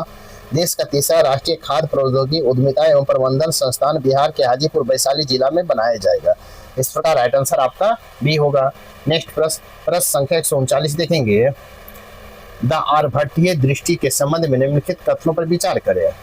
1 में है इसे बिहार AI समिट 2026 में परियोजना में लॉन्च किया गया। 2 में है इसके लिए 209 करोड़ बजट राशि जारी किया गया। 3 में इसका उद्देश्य बिहार में एक मजबूत AI इकोसिस्टम विकसित करने और युवाओं को प्रशिक्षित करना है, सत्य कथन का चयन करना है। इसका राइट आंसर होगा डी। 1, 2 और 3। इस प्रकार राइट आंसर आपका डी होगा। नेक्स्ट प्रश्न संख्या 140 देखेंगे। निम्नलिखित कथनों पर विचार कीजिए। एक में आर प्रज्ञानंद ने नॉर्वे शतरंज 2025 का 26 का खिताब जीता है। दो में वे यह खिताब जीतने वाले पहले भारतीय खिलाड़ी बने हैं। सत कथन का चयन करना है, तो इसका राइट आंसर होगा सी, 1 और 2 दोनों। इस प्रकार राइट आंसर आपका सी होगा। भारतीय ग्रैंड मास्टर आर प्रज्ञानंद ने जून 2024 में ओस्लो में आयोजित नॉर्वे शतरंज 2026 का खिताब अपने नाम किया है। उन्होंने अंतिम दौर में जर्मनी की विसेंट कीमर को हराकर यह जीत दर्ज किया है, जबकि ऐतिहासिक जीत के साथ आर प्रज्ञानंद प्रतिष्ठित नॉर्वे शतरंज टूर्नामेंट का खिताब जीतने वाले पहले भारतीय खिलाड़ी बने हैं। इस प्रकार राइट आंसर आपका सी होगा। नेक्स्ट प्रश्न संख्या 141 देखेंगे। आपको 141 से मैथ रीजनिंग ऐसे स्वयं बना ले। साथ ही मेरे वीडियो को लाइक कीजिए, शेयर कीजिए और चैनल को सब्सक्राइब नहीं किए हैं तो आप सब्सक्राइब कर ले। तो 141 का राइट आंसर होगा बी, 10 किलोमीटर। नेक्स्ट प्रश्न संख्या 142 देखेंगे। तो 142 का होगा रंग, बी होगा। नेक्स्ट प्रश्न संख्या 143 देखेंगे। इसका राइट आंसर होगा चाचा। इस प्रकार राइट आंसर बी होगा। नेक्स्ट प्रश्न संख्या 144 देखेंगे। इसका राइट आंसर होगा 7। इस प्रकार राइट आंसर सी होगा। नेक्स्ट प्रश्न संख्या 145 देखेंगे। इसका राइट आंसर होगा निष्कर्ष, केवल निष्कर्ष एक सही। इस प्रकार राइट आंसर ए होगा। नेक्स्ट प्रश्न संख्या 146 देखेंगे। प्रश्न संख्या 146 देखेंगे। इसका राइट आंसर होगा 9। इस प्रकार राइट आंसर डी होगा। नेक्स्ट प्रश्न संख्या 147 देखेंगे। इसका राइट आंसर होगा डी, 22। इस प्रकार राइट आंसर डी होगा। नेक्स्ट प्रश्न संख्या 148 देखेंगे। इसका राइट आंसर होगा सी, 9 साल। इस प्रकार राइट आंसर सी होगा। नेक्स्ट प्रश्न संख्या 149 देखेंगे। इसका राइट आंसर होगा बी, 25%। इस प्रकार राइट आंसर बी होगा। नेक्स्ट प्रश्न संख्या 150 है। कहता अगर एक वृत्त, एक समबाहु त्रिभुज और एक वर्ग का परिणाम एक समान है तो इनमें से कौन सा कथन सही है? सही है तो इसका राइट आंसर हो जाएगा आपको वृत्त का क्षेत्रफल, वर्ग का क्षेत्रफल, समबाहु त्रिभुज का क्षेत्रफल ग्रेटर देन। इस प्रकार राइट आंसर आपका बी होगा। इस प्रकार एडुटेरिया का वॉल्यूम 2 72 बीपीएससी सेट प्रैक्टिस का सेट नंबर 1 यहीं पर समाप्त होता है। साथ ही मेरे वीडियो को लाइक कीजिए, शेयर कीजिए, चैनल को सब्सक्राइब नहीं किया है तो सब्सक्राइब कर ले। अब सेट नंबर 2 हम देखेंगे। तब तक के लिए थैंक यू, धन्यवाद, जय हिंद, जय भारत।